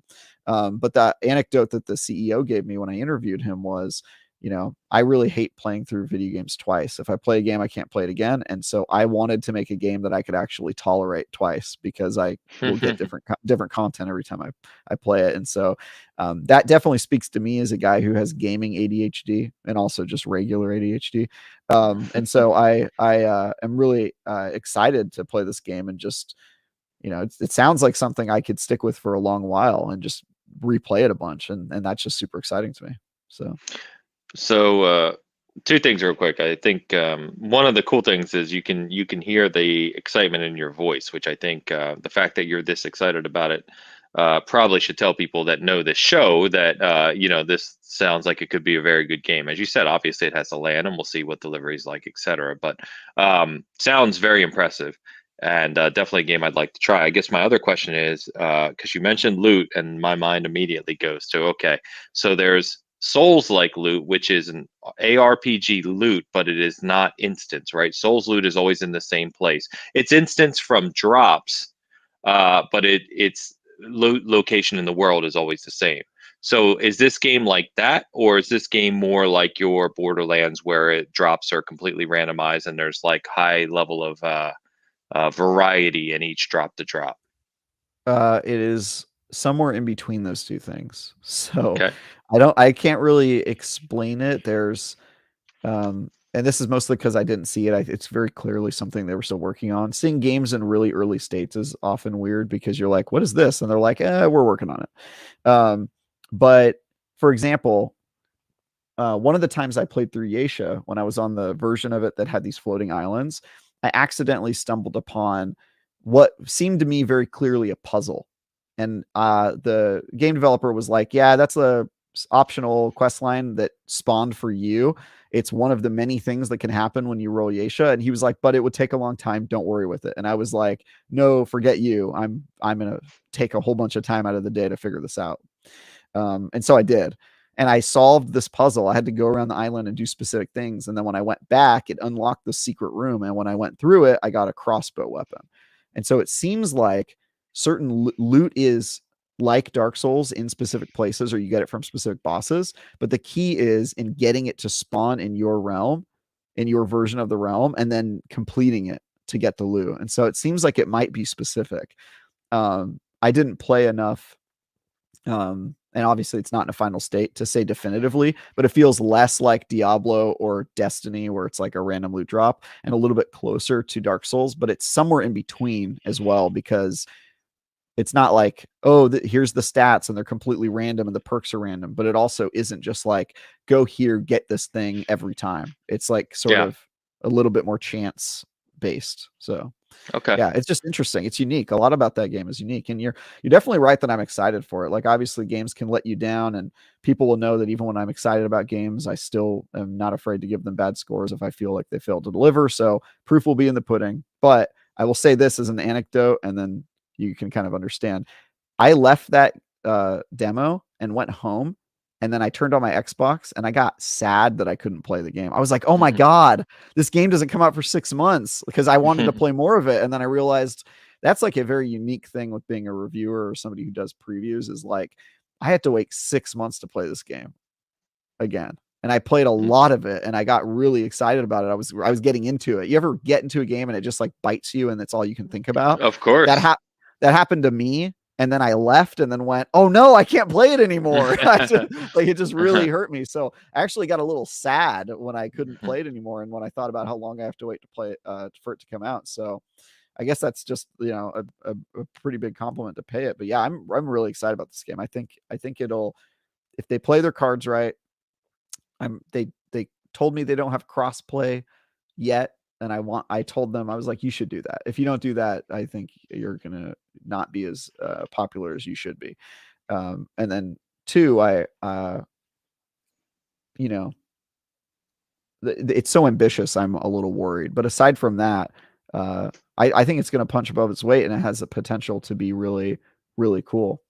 So yeah, that's Remnant 2. I will continue to give you guys more information as I can. I have one new piece of content coming next week. I think it's on Wednesday, and then one final preview at the end of the month, at which point I'll be able to talk about 80% of what I saw. And cool. Yeah. Okay. Pretty cool. Fantastic. Yeah, a lot of people in chat saying they didn't really know much about it, but are more excited about it now. So I think education is a good thing, and yeah, it's one to watch. It's one to watch. Get excited about it. Fantastic. Sounds like right up Dan's alley. Yeah. The Souls-like game. I pretty much tuned out after Souls-like was mentioned, and that was it. But I'm super excited that you were super excited, Travis. Yeah, honestly, it is. I mean, it's still a Souls-like, but if you like third-person shooters, you can play it with friends, and it feels less. Yeah, it's still challenging. Don't get me wrong, you'll die, but it's not like when you die, you feel like, oh, I lost all this progress, I have to start all over. It's sort of just, I don't know. It to me, it felt more kind of, it could be casualized, although you can play it on nightmare mode, which is, as you might expect, a nightmare. But it has difficulty settings, which is something that a lot of Souls-likes are afraid of doing, and they were like, nah, we'll put it in. People, because it's kind of like Diablo, right, where you've got world level. It's very similar to that, but they're like, we've got nightmare for the people who want to go all out and play like the hardest version of the game. But I think that makes it less insane of a Souls-like, where it's not like they're choosing the difficulty level for you. They've got kind of tiers and you can pick one. And so I played on the hardest difficulty they would let me. But you know, playing on an easier difficulty, especially if you play with the handler subclass and you have a dog that's honestly, in the version I played, overpowered and also able to revive you when you go down, it's less of a problem. So yeah, cool. No, I don't have friends, so there's that problem. You know, there's several problems. You have two friends right here who would definitely play Remnant 2 with you. Yeah, Dan. That would require actual. No, it's too much effort. It's too much effort. This guy. He's gonna put another 100 hours in the Horizon. So. Yes, I actually turned that on this week. Oh my god! Mostly because we kind of glossed over the fact that we lost one of our best actors, voice actors, just people in the world. It's literally a bullet point to talk about after Travis talked about Destiny 2, and we turned it on to see Lance. We lost Lance Reddick a couple days ago, right? Or was it yesterday? It was Friday. 60 years old. It's insane, man. All I know is when I saw it, I mean, I was beside myself. I mean, I don't even know what to say at this point. It's really sad. I know my son, I texted him and he's like, well, you just basically, my whole day is basically ruined now. You know, big Destiny fan. So I loved him in John Wick. I loved him in The Wire. He was great. He was just that guy. And just based on what I saw from his Twitter feed, he just seemed like a nice person. Yeah. You know, like just a genuine good guy. And you don't get that very often anymore. So, you know, shout out to Lance, wherever you are now, man. I hope that. So, I'd like to give an ode to him as well, because I actually met the guy. He was on an episode of Fireteam Chat with me, promoting a season of Bosch, I believe a show he was on. Is that back during the Fat Travis day? Is that back during the Fat Travis days? I think the video I sent you was the Lance Reddick episode when I was showing you that I was fat. But he was such a nice guy. Like before the show, he was just like gagging with us and it was super open during the interview. And then afterward, he hung around and just like chilled with us for a bit and talked and gabbed. And he was just such a nice dude, like genuinely, and a great gamer. he was like, he played Destiny all the time. He had played Destiny the day he died. Apparently, he was online. We people went and looked at his activity and saw he was online that very day, a couple hours before. And he's just such a kind, warm dude, super funny, super willing to just like tell, you know, unflattering stories and just like share who he was. And I felt very, very like obviously shocked like everyone else, but just so sad when I heard this news. You know, I only met him once and talked to him for a couple hours, but it was he was just such a pillar of the Destiny community and of the games community in general. And movies, you know, which I don't even really watch too many movies, but like The Wire, goated show. So yeah, it just felt like kind of a personal loss, and yeah, it just bums me out, guys.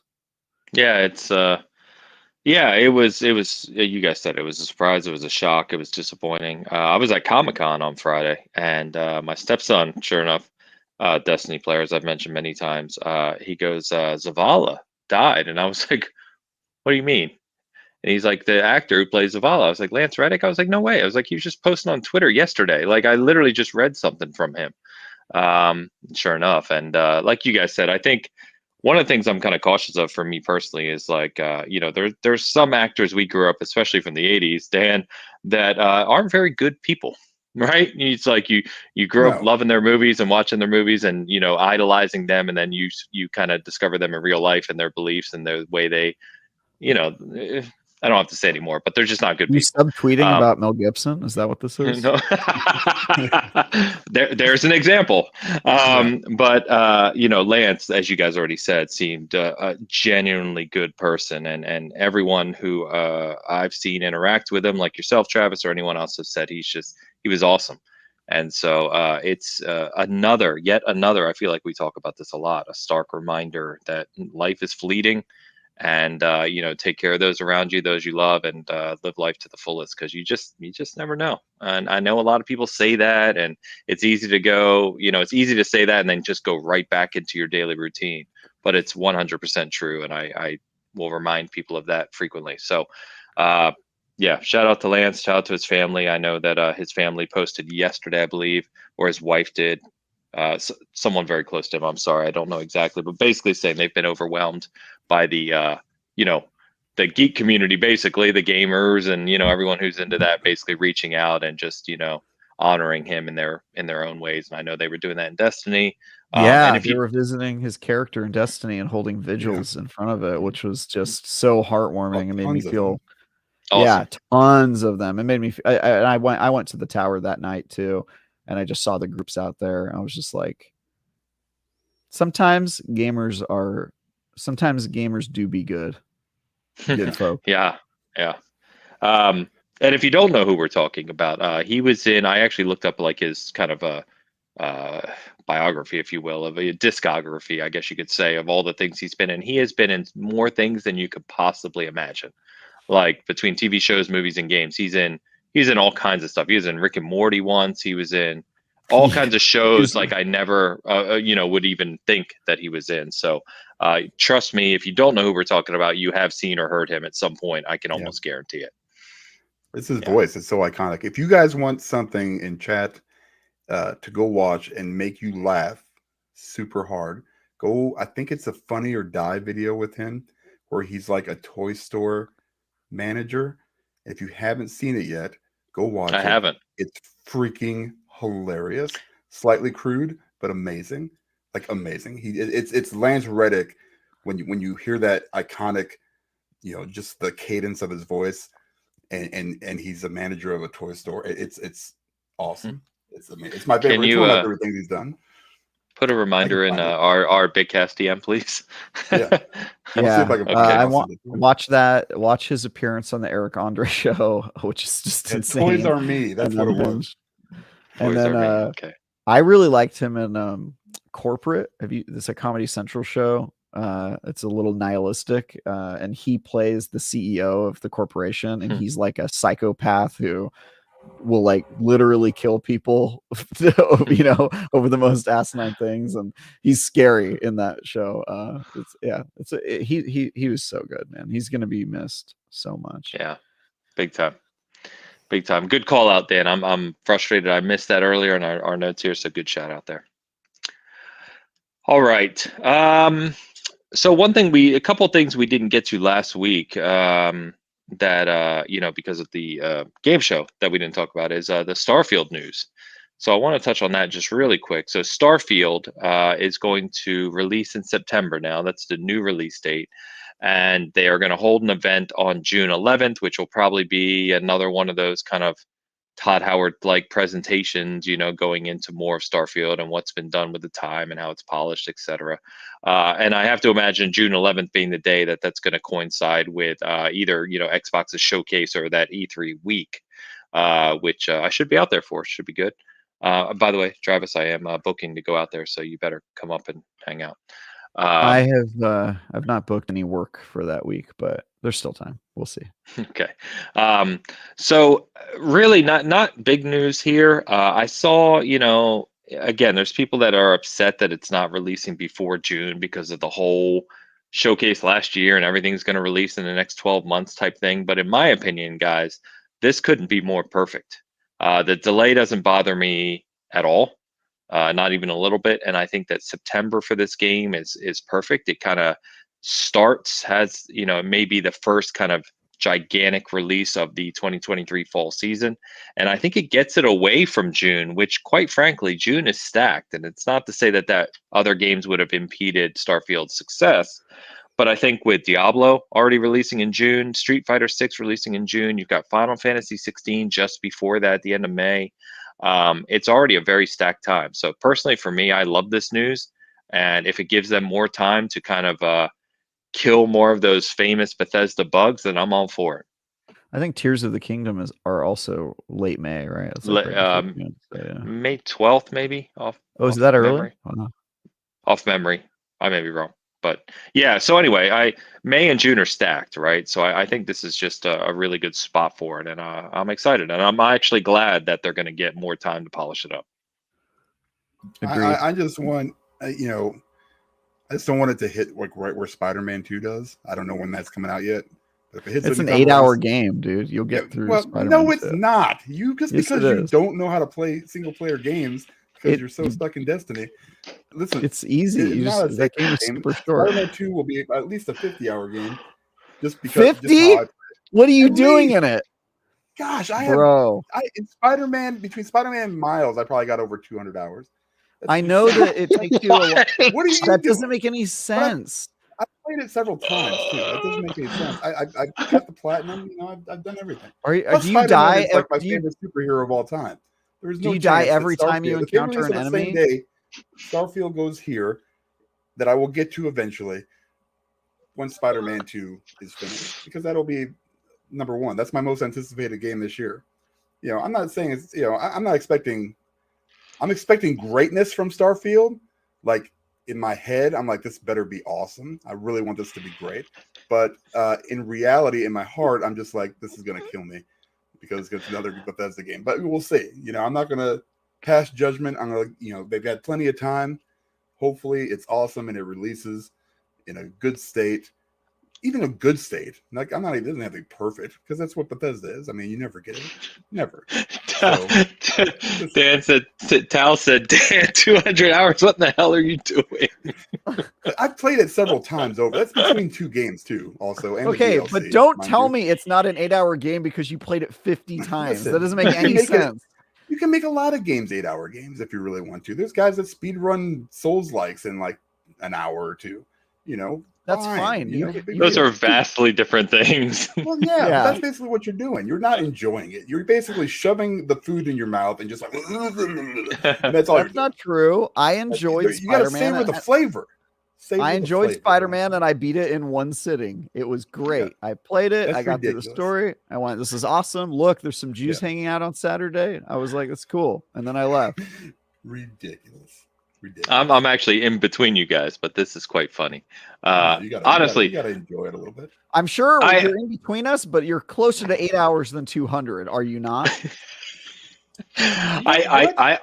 I can't even comment because I didn't finish Spider-Man, so I don't want to comment on That's even something I worse. don't know. But all the conversations we've had about Spider-Man is that it's like a 15-hour game. I think 8 may be calling it a little short, but I don't know. I can't comment. But yeah, I think spending 8 is a 200 lot hours on that closer game to- is crazy. 15 is a lot closer to 8 than it is to 200. Just for the record, just for anybody who I said know. over 2 games. I played it several times. I didn't put $200 or 200 game hours into one playthrough, obviously, but 8 hours is stupid. I mean, why do you even buy it? Why did you even play it? That's what I asked. So I can why play would you the even buy a game to storyline play for 8 hours? It's a single player story-based game. Why do you need to play it more than once? What's the point? Listen, you're talking to a guy who has 300 hours in Horizon Forbidden West. All right, that sounds like a personal problem. I don't understand I enjoyed it. Took my time, didn't rush through it. I enjoyed it at the too. hardest difficulty, mind you, and that's something that I don't do. So I mean, I just take my time. I don't need to enjoy what these guys have worked so hard for and not just rush through it. You're that guy that goes to that really fancy restaurant and just like shovels in the thing. The chef is looking like, did you taste it? You didn't taste it. How could you have tasted it? You basically just shovel it in and just leave it. I'm the guy who goes to the fancy restaurant. I eat my food and then I leave. You're the guy who goes to the restaurant, eats their food extremely slowly, vomits it up back on the plate, eats it again, vomits it back up on the plate, eats again. Does it look like I vomit anything up? And then hangs out and then opens a tent in the restaurant floor and hangs out for 2 weeks there for no apparent reason. That's what you're doing. If it's good, I will do that. Absolutely. By the way, Mr. Badbit in the chat, shout out Joe. He says Spider-Man is like 15 to 20 hours. Miles is 6 to 8. That's what he said. Yeah. That's for fair. Layman, yes. That's oh my that's god. It. That seems more fair. No. I say all the time. But imagine, right, Travis? Like if you ask any normal person, like how long is Hitman 3? They'll say 10, 15 hours. I played Hitman 3 over a weekend. Like it was like, okay, that was a fun game. Hold on, wait. That's like a 3-hour game. Yeah. No. This is my point, Dan. Is I beat that whole game. I replayed some missions, doing them different ways. The way I'm not a huge Hitman fan, so 10 to 15-hour game. But Dan will find a way to play that game for 500 hours, and I love that about Dan because I always say I wish I loved something as much as Dan loves Hitman. Spider-Man, knowing that Spider-Man is your favorite character in the world, that's great. If you enjoy the hell out of it so much that you play it several times, fantastic. I would never hold that against you.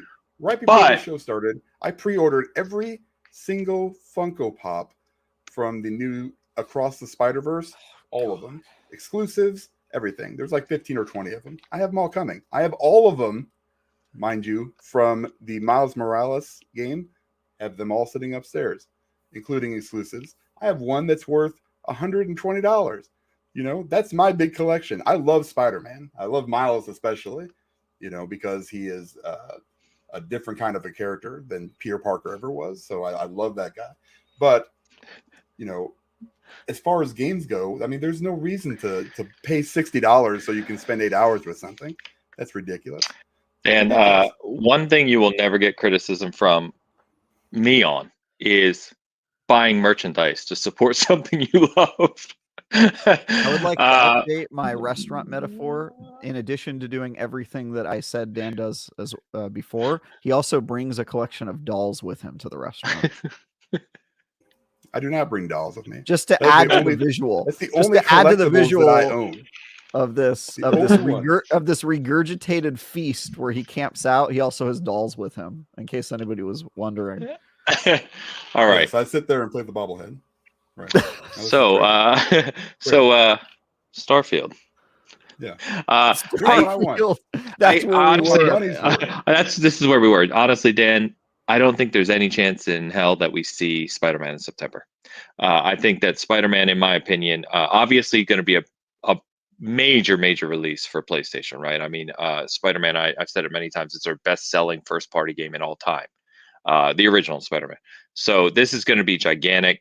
But I think that it's probably fair to assume, and I trust Insomniac intrinsically. They're just one of those studios that always delivers. But I feel that it'll come later. They're going to need more time to kind of get that out this year. So I don't know. My guess would be November.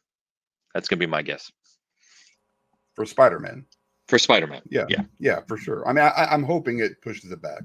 I mean, Starfield's going to be a humongous game, right? I mean, it's just going to be a huge time sink, which I love because, again, that's what I do. You know, I maybe I value games different than other people, but when I buy a single player game, I'd like to know that I'm going to get 50 to 60 hours out of it. That's normally not the case.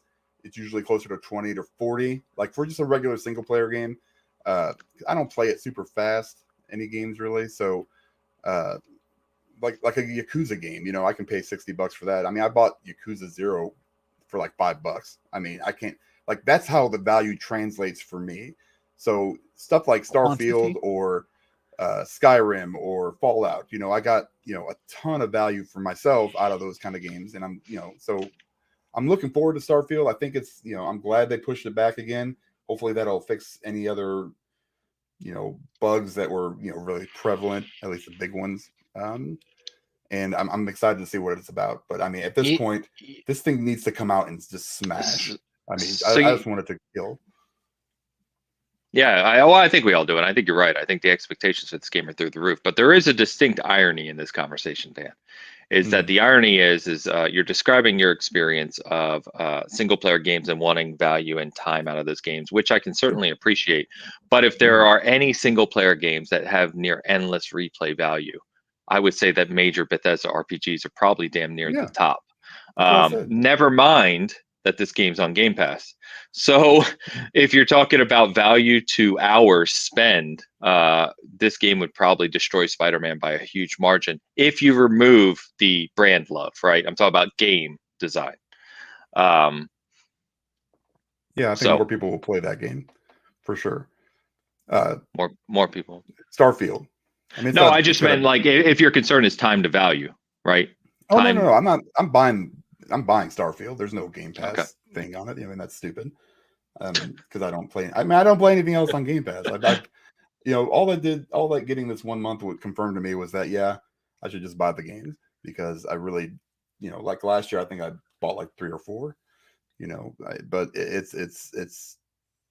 I don't like these subscription services generally, and that's not just gaming ones. I hate Netflix and Hulu and all the other crap that I have to have because other people use it, not me. Wait, if you bought 3 or 4 games, wouldn't that mean that Game Pass would have saved you money? I'm just doing the math in my head here. Well, if I bought 5 games, like, technically, if they were all on Game Pass, which they weren't, so I mean, I think I bought like Horizon. You mean you bought 3 or 4 games? Period. I thought you meant you bought 3 or 4 games that were on Game Pass.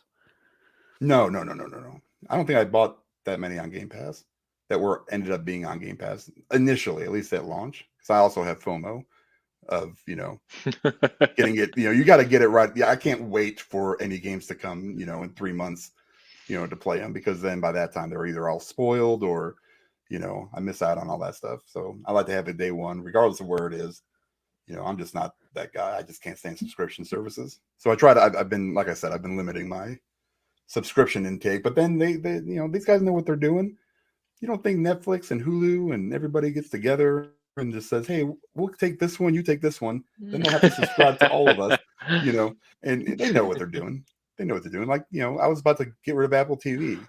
And then Ted Lasso season 3 comes out, and I'm just like, Ted's the best show on TV. Like, come on, it is the best show, right? I mean, come on now. But, you know, I mean, I'm basically, I'm telling you, I have high hopes for Starfield. My expectations are pretty high, so I want it to be awesome. Just based on the games I've played before. So, Travis, where are you with this in terms of expectations? I don't think you've actually said, like, how hyped are you for Starfield? I think Bethesda Software has earned their reputation, and I think we can probably expect great things from them. I haven't been keeping particularly close with the development of that game, but I know there's a lot of noise and in the form of you know, interviews and that sort of stuff with the creators and their ambition for it. I'm interested. I like Bethesda. they were one of my favorite studios. They make high quality games. We'll see. I'm just keeping it open, man. Don't get too attached. I'm a stoic. I don't get super hyped, you know. You get hyped for stuff and then the world gives you Destiny 2 Lightfall. So the best method is to just remain open to the universe and all the possibilities that might come at you. And then occasionally you'll land on one that you hate or that you love. And if there's one that you don't love, then you won't be disappointed because you never Zen, everyone. Stoicism. Stoicism. Can we talk All about right. Romancelvania, by the way? I actually wanted to talk to you guys about this last week, but we had a game show instead. What? Romancelvania. Oh my god. It's a Castlevania dating sim. Of course it is. Why wouldn't it be? But wait, let me pitch this to you though, Yeah. because Ains, All right. I know you love Metroidvania games. So What is imagine happening? if you were playing a Castlevania game that was also a dating game show where you had to pick, like sort of like The Bachelor, right? Where you had to pick which of the characters you wanted to advance in the romance storyline. What says ye? You're being serious. This is a real game, Romancelvania. I was gonna talk about it. I'm currently playing. That was your pitch to me. That's all you got. Yeah. What do you got? No, I think I'm good. You think you're good? But here's the thing: if you like Castlevania games, and the only thing that's added to this Castlevania game is an additional mechanic of dating sim, what's your problem with it? Well, is it dating sim like I would think of a stereotypical dating sim, right? Or by dating sim, do you mean something more akin to like relationship development, like a Mass Effect style thing?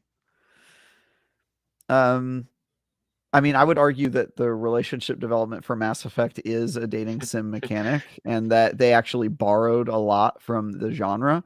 But let's say it's kind of closer to Mass Effect than like a game where the entire mechanic is like visual novel dating sim. It's like a full Castlevania type game, but then in between you meet characters and you do quests and you have to pick which ones to advance the social links with. And the ones you don't pick get kicked off the show because it's like a reality show, right? Castlevania game. And then you eventually work your way toward whoever you pick as your final mate. So you're telling me that the game is it's a game show Mm-hmm. in a castle where you're fighting demons and bosses. Yes. And it's 2D. Yes. Okay. You lost me. I'm at a loss. I don't have a lot of I don't have a lot of words flowing through the brain that kind of guy can attribute to something like that. I'll check out the trailer. Is this PC only, I presume, at the moment? No, it's on Xbox. Is it on Game Pass? It is not on Game Pass, I want to say. It's $20. Okay. Yeah, $20. So let me ask the most important question then. Why are you talking to me about this? Is it worth playing? I forgot to talk about it on Currently Playing because I was going to talk about it last week, but then we had the game show, so I didn't get to talk about any games. But this is a game I saw and I immediately went, that looks like a hilarious idea for a game. And I bought it, and my fiance played through the entire game while I was writing Remnant 2 coverage in the background, and I just absorbed the entire game through osmosis. And I thought, this is hilarious, and it'll be a great way to annoy Ains, Dan, and God willing, Hogue as well by bringing it up. And so I just wanted to bring it up to you. Oh, we got to give this one to Hogue. We have to. Just send him a code. We should gift it to him. We should gift it to him 100%. All right. Romancelvania. And then I want him to come on the show and give like a 2-minute review. I want him to review it for us. Romancelvania. Dating sim. Yeah, we'll see how long he plays it or attempts to. Is it spelled just like you would expect? Romancelvania? Okay. Romancelvania. All right. Mm-hmm. All right. I'll take a look. Take a look, buddy. I will not. See who your main is. Maybe you'll fall for a sexy Egyptian mummy. Maybe you'll fall for, a beautiful vampire. You've been monitoring my browser? I have. What's wrong with you? Yeah. What is the actual game good? Like, is the Castlevania kind of like? I would say this is the bad part. As a Castlevania game, the mechanics are wanting. You certainly are going to be playing it like, I really wish they would have focused more on the gameplay, but it's the Dude, unfortunate part. I have Rogue Legacy 2 still sitting on my Xbox, Yeah, and you it's want no me Rogue to go Legacy play 2. this? It's no Rogue Legacy 2. Gosh. Yeah. I mean, that, like I said, I didn't review it. I mostly brought it up to annoy you guys, but I do have criticisms about it just based on having watched somebody play through the whole game.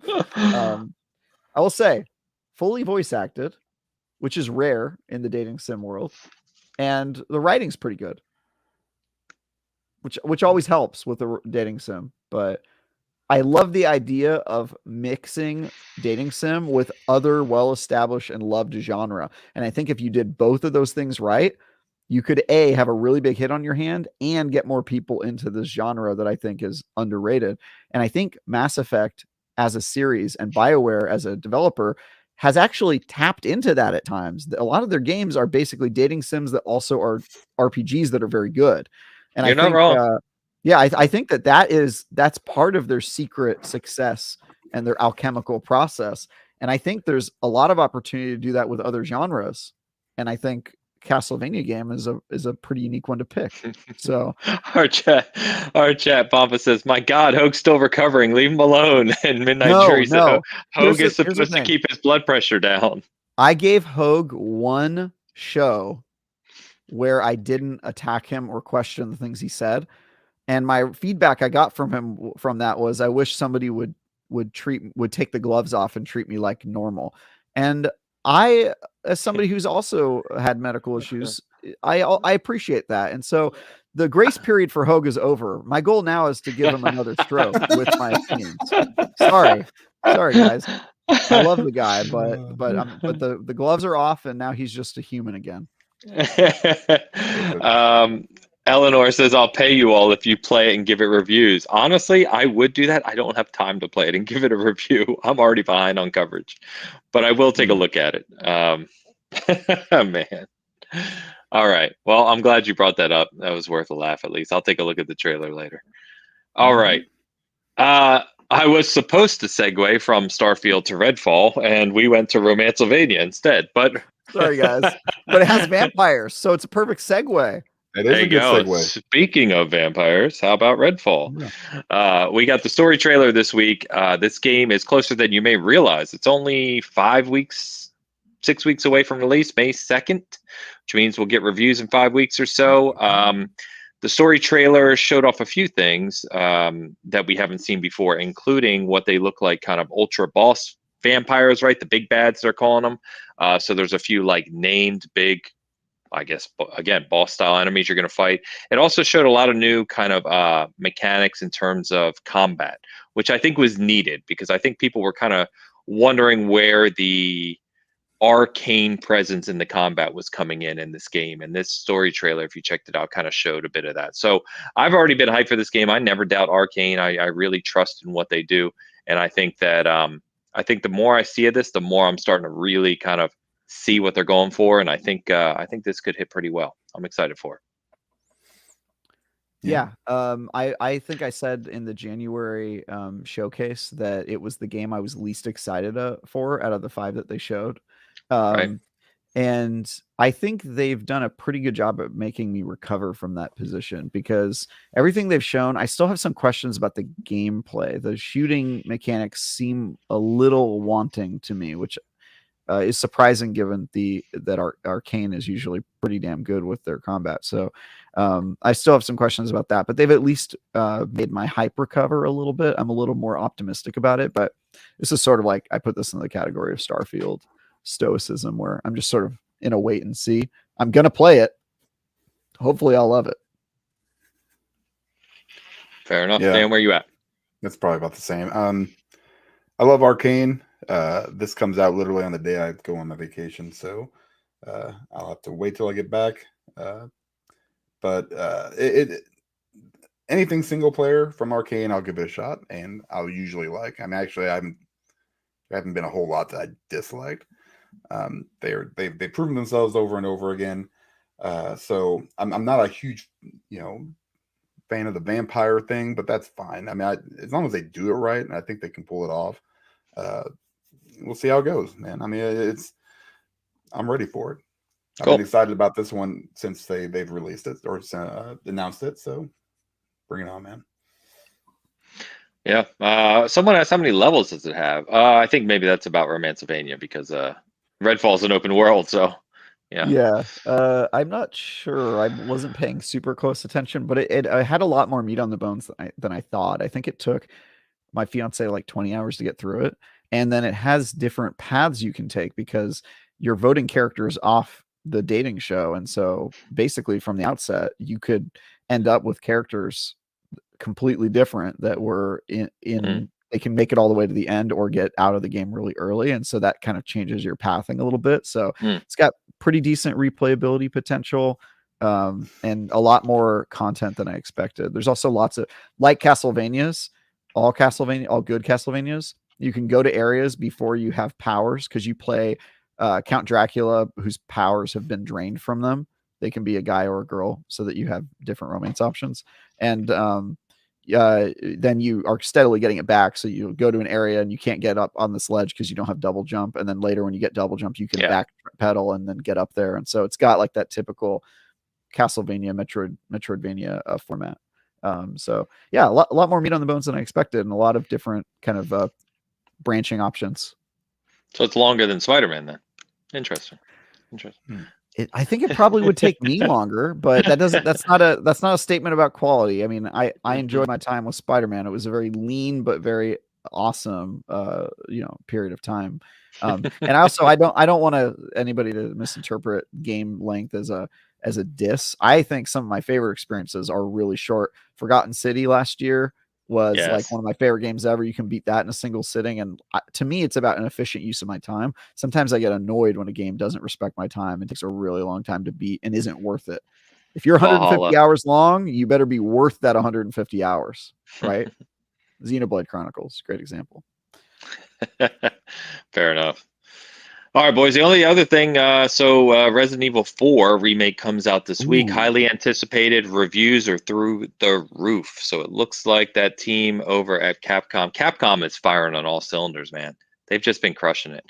And this looks to be right up there with Resident Evil 2 remake in the quality. It's sitting, last I looked, at like a 94 meta, 93, something like that. It got 10 from IGN. It got a 10 from GameSpot. Yeah, so we'll see. I'm really pumped about it. I think between Diablo's beta, Infinite Halo Season 3, we've got Resident Evil next week. We've got Dead Island 2 looks great. That's coming in a few weeks as well. Great time to be a gamer, man. The show, if you're a baseball fan, the show, that's another one of those games where it's like 2 million players a week or a year, on the show, and they love the show, and that's perfectly fair. WWE 2K23, a lot of people are playing. Yeah. Rob says, who's reviewing RE4 Season Gaming? That is probably going to be Zach, who is our resident horror fan. He did Dead Space. So he is on task to review. I haven't talked to him in a couple of days, actually. So this week was kind of a mess with me trying to get the new PC done, and so I'm a little out of touch with things, but I'll double check. All right, boys, I think we're going to go ahead and close it out with that. So over at SG real quick, I will say, new reviews up. You can check those out. Destiny 2, Lightfall. We reviewed Pinball FX3, the new gen that just re-released for like PS5 and Xbox Series X. There's a few other things out there too. Obviously going to have Diablo impressions. I'm still doing something on Halo Infinite Season 3 and going to begin hosting Halo Infinite community nights again, hopefully starting this week. So if you want to play with just a group of people on Halo Infinite non-competitive where we play goofy games and kind of just get everyone together to have a good time, we'll be doing that. And I'll have a lot more on PSVR 2 as well. I've got 2 more impression articles I'm writing on PSVR 2 games, including After the Fall and the PSVR 2 version of Demio. So I am also next week next Saturday, if it holds, interviewing someone at Respawn. So that'll be an interview that goes up probably that following Monday. I'll talk about it more next week. For channel members first over at SG, and then live for everyone, of course. And a big shout out for everyone supporting SG through channel membership. I think we're over 75 members now, which is fantastic. Because everything we do at SG is non-monetized. We stop the Patreon. We don't do ads. I've said it all before. The support on SG to be a channel member is kind of not critical, but it definitely goes a long way in helping the site and helping everything. So thank you all so much. All right, Travis, what you got? You guys, real quick, Ains, you got super chats, yeah? Yes, we do. I'm very sorry. Thank you, Dan. We'll do those, and then I'll sign off. Let's catch up on the super chat. Sorry about that, everyone. Chris Mullen in the house. Chris, for Travis, another for Travis. All right, let me look at these. Another for Travis from Chris. Okay, these are a human with their tongue out. Maybe they're taunting somebody, or maybe they're being snide. We've got a one-eyed ghost. That is a one-eyed ghost. It looks one-eyed. It's different on StreamYard, and StreamYard is two eyes. Okay. Okay. On my view, it either is one-eyed or it is blinking or winking, or maybe it's got crazy eyes where one is like big and one is small, like in a cartoon kind of way. We've got another invader from space. We've got a robot's head. It appears to be powered by radio signal. It's got an antenna on top of it. A woman dancing, possibly to salsa. A man dancing, definitely to disco. A unicorn's head. A goat. Perhaps a billy goat. Flying saucer. A parachute. It looks like a recreational parachute. I don't think you'd use a colored parachute if you were in danger. Although, maybe that's all you had on hand. You were festive and life-saving. And then there's a teddy bear, a koala's head, and a kangaroo bouncing around. By the way, I know we've said this before. The difference in the pictures between StreamYard and what's on YouTube is vast. Like, they look very, very different. All right. Thank you, Chris Mullen, for putting Travis on alert. We got Laria with a $5 super chat. Military deployments usually have no, or at best, bad internet. Troops needing entertainment, stress relief often can't play internet-only games. That's very fair point. Yeah, one don't have it. Yeah, and that's one of the downfalls of online-only games, and that's a good shout-out, Laria. In fact, my brother used to go through that when he was deployed. So I've talked to other people like Sarko in the chat. Same thing. We've talked about that before. So did my brothers in the military. But what's weird is that all of my friends that are in the military now are always online, like always. Depends where you are. Yeah, I just see them like one of my friends plays Destiny more than me, and he's like, in another country doing stuff, and I'm like, damn, how do you? I thought they didn't even allow you to have public access internet. Like, that's crazy. So, yeah, I mean, that's a fair call out. I think for the average person, most people say, I don't like the game to be online, and they're not in the military, and so I don't really know what their beef is. But people are afraid of change. I get it. Yeah, Laria, thank you very much. Britt Cormier, another $10 super chat. Can we be honest with each other? What was the last Bethesda game that was even playable at launch? I mean, playable is, those games are better enjoyed 6 months after launch when the community modders have fixed things. I mean, most of the games are playable, at least. Yeah, I would say they're. Yeah, I mean, I don't think it's fair to say sorry, let me back up. You can pretty much say about any major game that releases now, it's better 6 months after launch.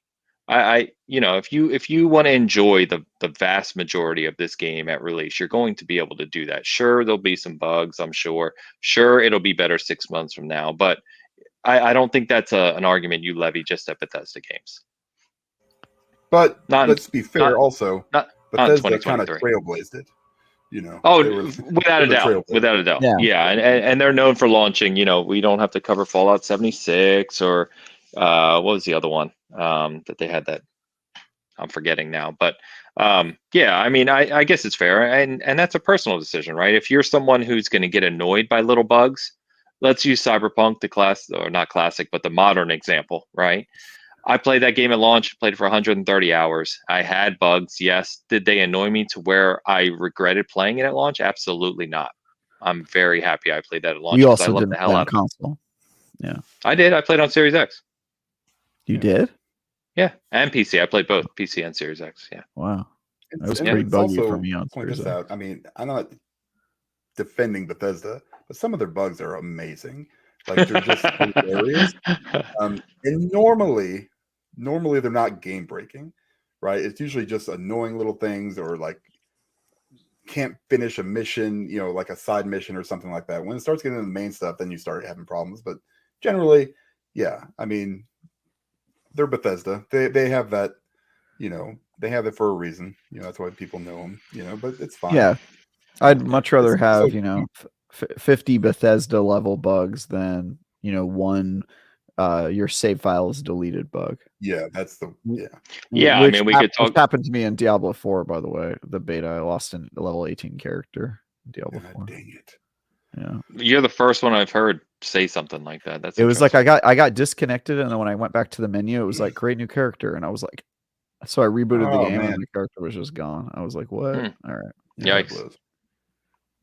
Yeah, like when Returnal launched, like I reviewed Returnal on PS5, and that would say roguelite, where you couldn't at launch, you couldn't save during your runs.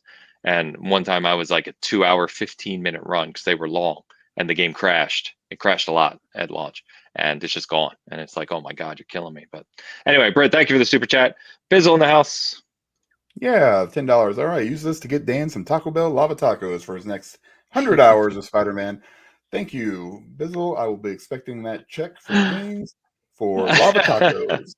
Let's just get that going right now. We'll meet up for lunch at Taco Bell. And with as many good Mexican places we have around here, why would we ever do that?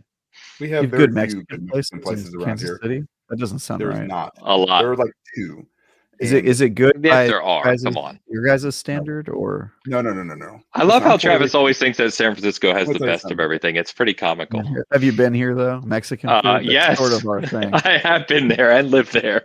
When you were 3, was it? No, I used to go back every summer when my family lived out there, man. Come on. You've seen The Mission, right? The Mission? What's The Mission? The Mission, the neighborhood in San Francisco. It's the Mexican neighborhood. Okay. Well, yeah. Why are you calling it out? Because it's like known to have like the best Mexican food in the country. Mission. Yeah, but again, you think every San Francisco has the best of everything in the country. Well, what can I say? The best your words, bagels. Ains. Your words. We do the best scoop bagels. I'd like to say, shout out Taco Bell, bringing back the lava menu. Even though it's for a limited time, I will be there almost every day. So we'll get my fill. It will be a disaster for my bathroom, but otherwise, it's going to be awesome. Speaking of disaster for bathrooms, which I realize is the worst segue in the history of Subway. Yeah, this is, how did we do this?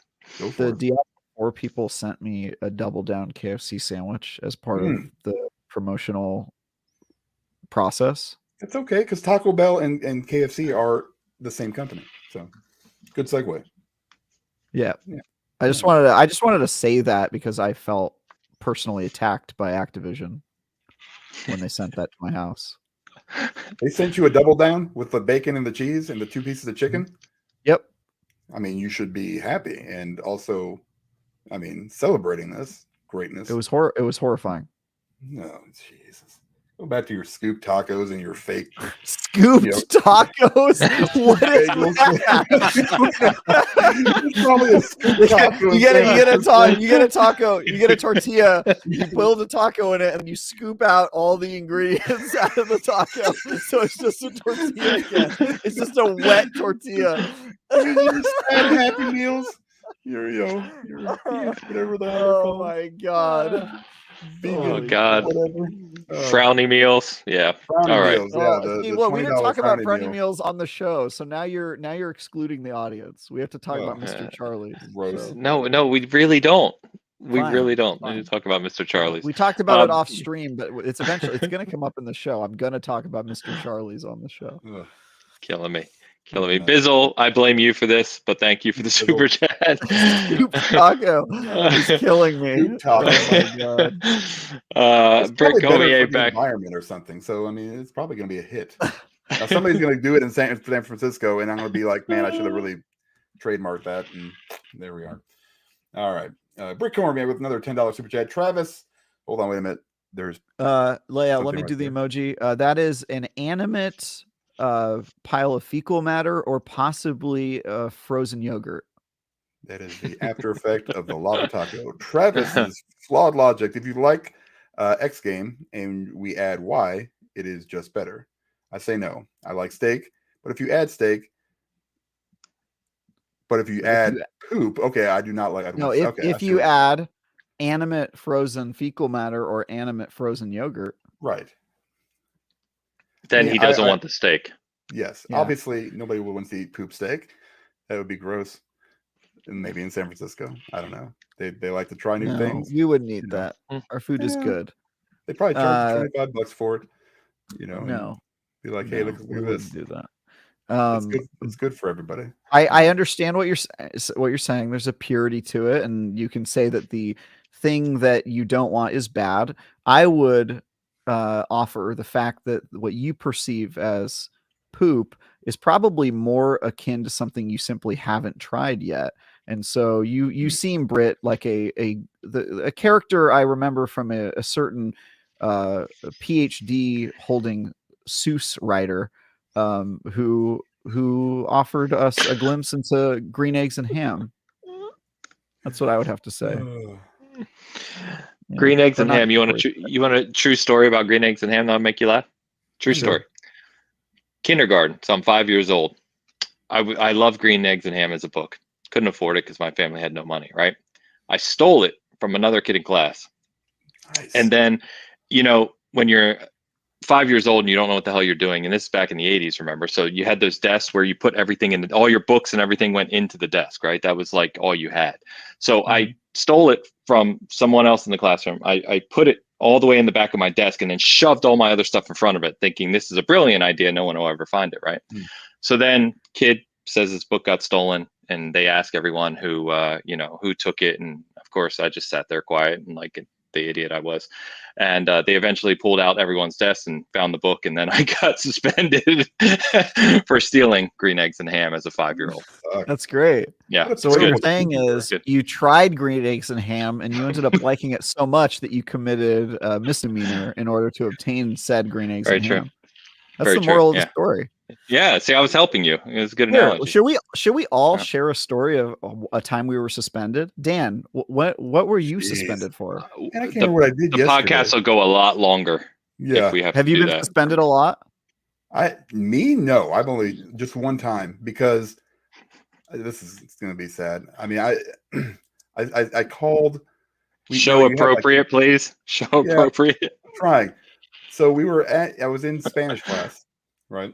And we had an aide that every year we had somebody else from like a different country that would come in and help teach, like from Venezuela and Argentina. Anyway, I was an ass, and she said something in English, and I made fun of her for the way she said it, and it was a terrible thing. I was like 14 years old. Shut up. And I said, God, what a stupid bitch. And then she said, what'd you say? I said, oh, you understood that. Great. So then I got sent to the office, and I went down there, and the principal was like, this is what they told me to happen. I said, yeah, I kind of said, that was my bad. I feel bad. I said, I'll apologize. And she's like, no, we're going to call your parents. And so they called my mom and put her on the speakerphone. And she said, yes, Mrs. Rodriguez, this is what your son did. Called her a stupid bee. And my mom said, well, is she?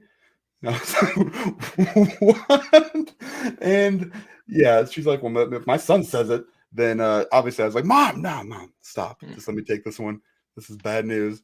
Yeah, I was not a good kid necessarily. Nice. I didn't really get suspended that much. I got that one kind of hurt a little bit, but other than that, no. Maybe it'll be unsurprising for people to learn that I was suspended a lot in school. That does surprise me. A lot. I don't know why. Yeah. Oh, there was. He was always correcting the teachers. They didn't like it. That is there is some truth to that. So, part of my tribe, if you know my tribe, part of our tribe is we're taught to not take authority figures as kind of gospel, right? We challenge authority a lot, and that's sort of just part of our generational trauma and what have you. Yeah, one time I was suspended. Do you guys know what the DARE program is? The drug abuse. We grew up in the education. 80s, sir. Yeah. Yes, we know what that was.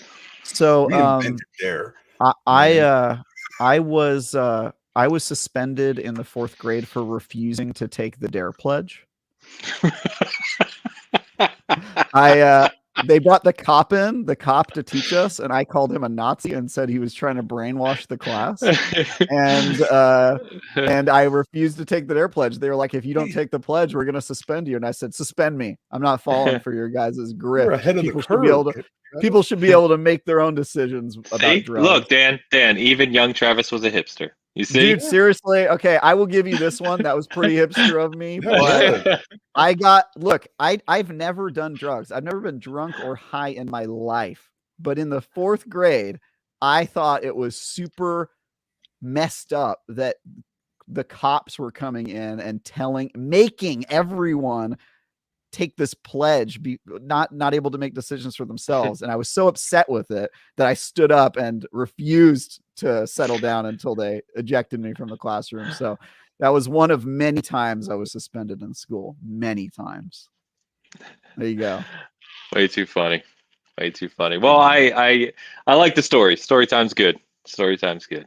All right. Quick shout out to Pampa, Midnight Dreary, Tao for gifting memberships over at the Season Gaming channel. Like I just said a few minutes ago, that helps a lot. It's awesome. Thank you very much. And we've got one late super chat from our good friend Don Lionheart. All right, $10 super chat from Don. You're still going for once, yay! For once. Hashtag make Bitcast a 3-hour podcast.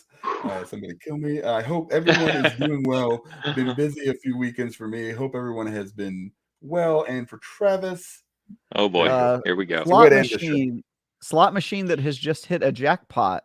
I want to say that's a superhero. Yeah, I think that's a superhero. A 6-sided die that has rolled a 1. Snake eye, or no, that's if you roll 2 ones. Oh, dude, the best thing is, look, on YouTube it's a 4. On StreamYard it's a 1. Really? Wow. Yeah. Look at you. Oh, okay, that's weird. I'm watching both. I'm like this. I see the 1. Robot again with the antenna, possibly transmitting data. A Space Invader. I think that is a Japanese ogre mask, one of those theatrical ogre masks. Is that a clown? Yes, that is a clown. Clown face. It almost looks like a dog wearing clown paint on YouTube. One-eyed ghost yet again. A love-struck kitten. A mechanical arm that is flexing. Which, I mean, if it's mechanical, what are you flexing? Like you're showing off, but like you didn't work for that. It's mechanical. Mechanical leg. A disembodied nose. A disembodied brain, a disembodied anatomical heart. This person is falling apart. I'm going to say a human. I'm just going to go a human that has lost all their skin and bones and muscle structure, and now they're just a collection of organs and teeth. Yeah. So it's a nose, brain, heart, lungs, tooth, and a tongue. So just a pile of parts of a human and sinew that has just. Yeah, that's actually kind of disgusting. Maybe the mechanical pieces were also part of the human. So this person's just disintegrated. I'd like to report a murder. I'd like to report a murder at the end of this Bitcast episode. This is what we should be doing. Listen, chat, from here on out and starting next week, tell a story with your emojis. Don't go random. Tell a story and let Travis figure out what the story is.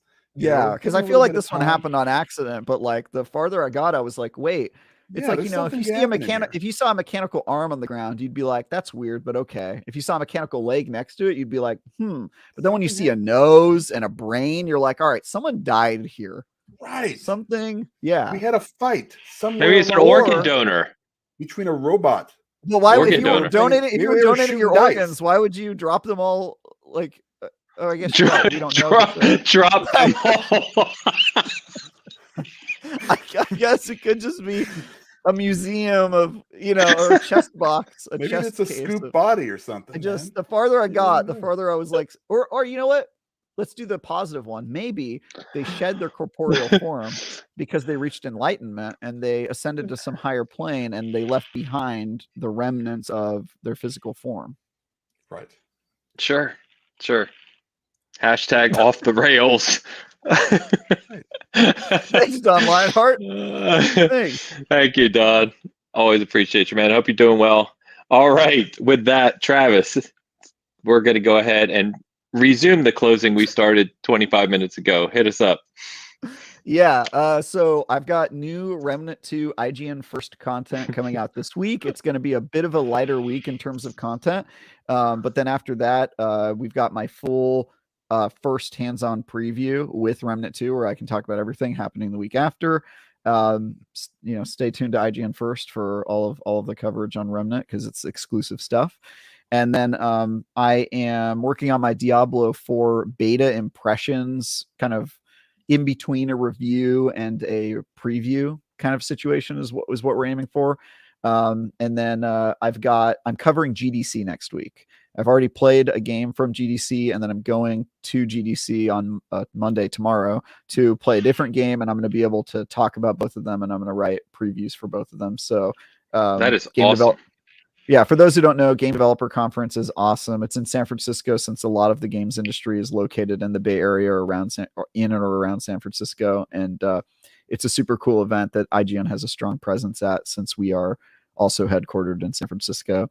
And yeah, it's going to be a fun time. So stay tuned for that. And, follow me on Twitter if you want to.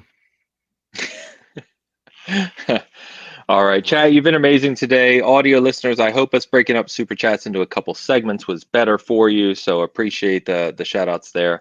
And as always, guys, amazing support lately. Bitcast views between SG and Hoag's channel have just been through the roof. Channel seeing good growth and just a lot of watch time and hours and positive commentary. So always fun hanging out with everyone on Sunday. If you listen to us later, thank you. Like I said, we will be back regularly scheduled as always next Sunday. We'll see if Hoag can join us. Obviously, as you all know, it's a spur of the moment thing right now. So hopefully in a few weeks time, we get to a point, eventually where he'll be able to join us every week again like normal. But for now, we will just continue to do him proud with conversation about Romancevania, burger chains, organ donating, scoop tacos, and everything we covered in the gaming world today, apparently.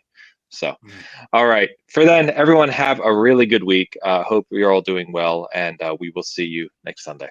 Till then, peace.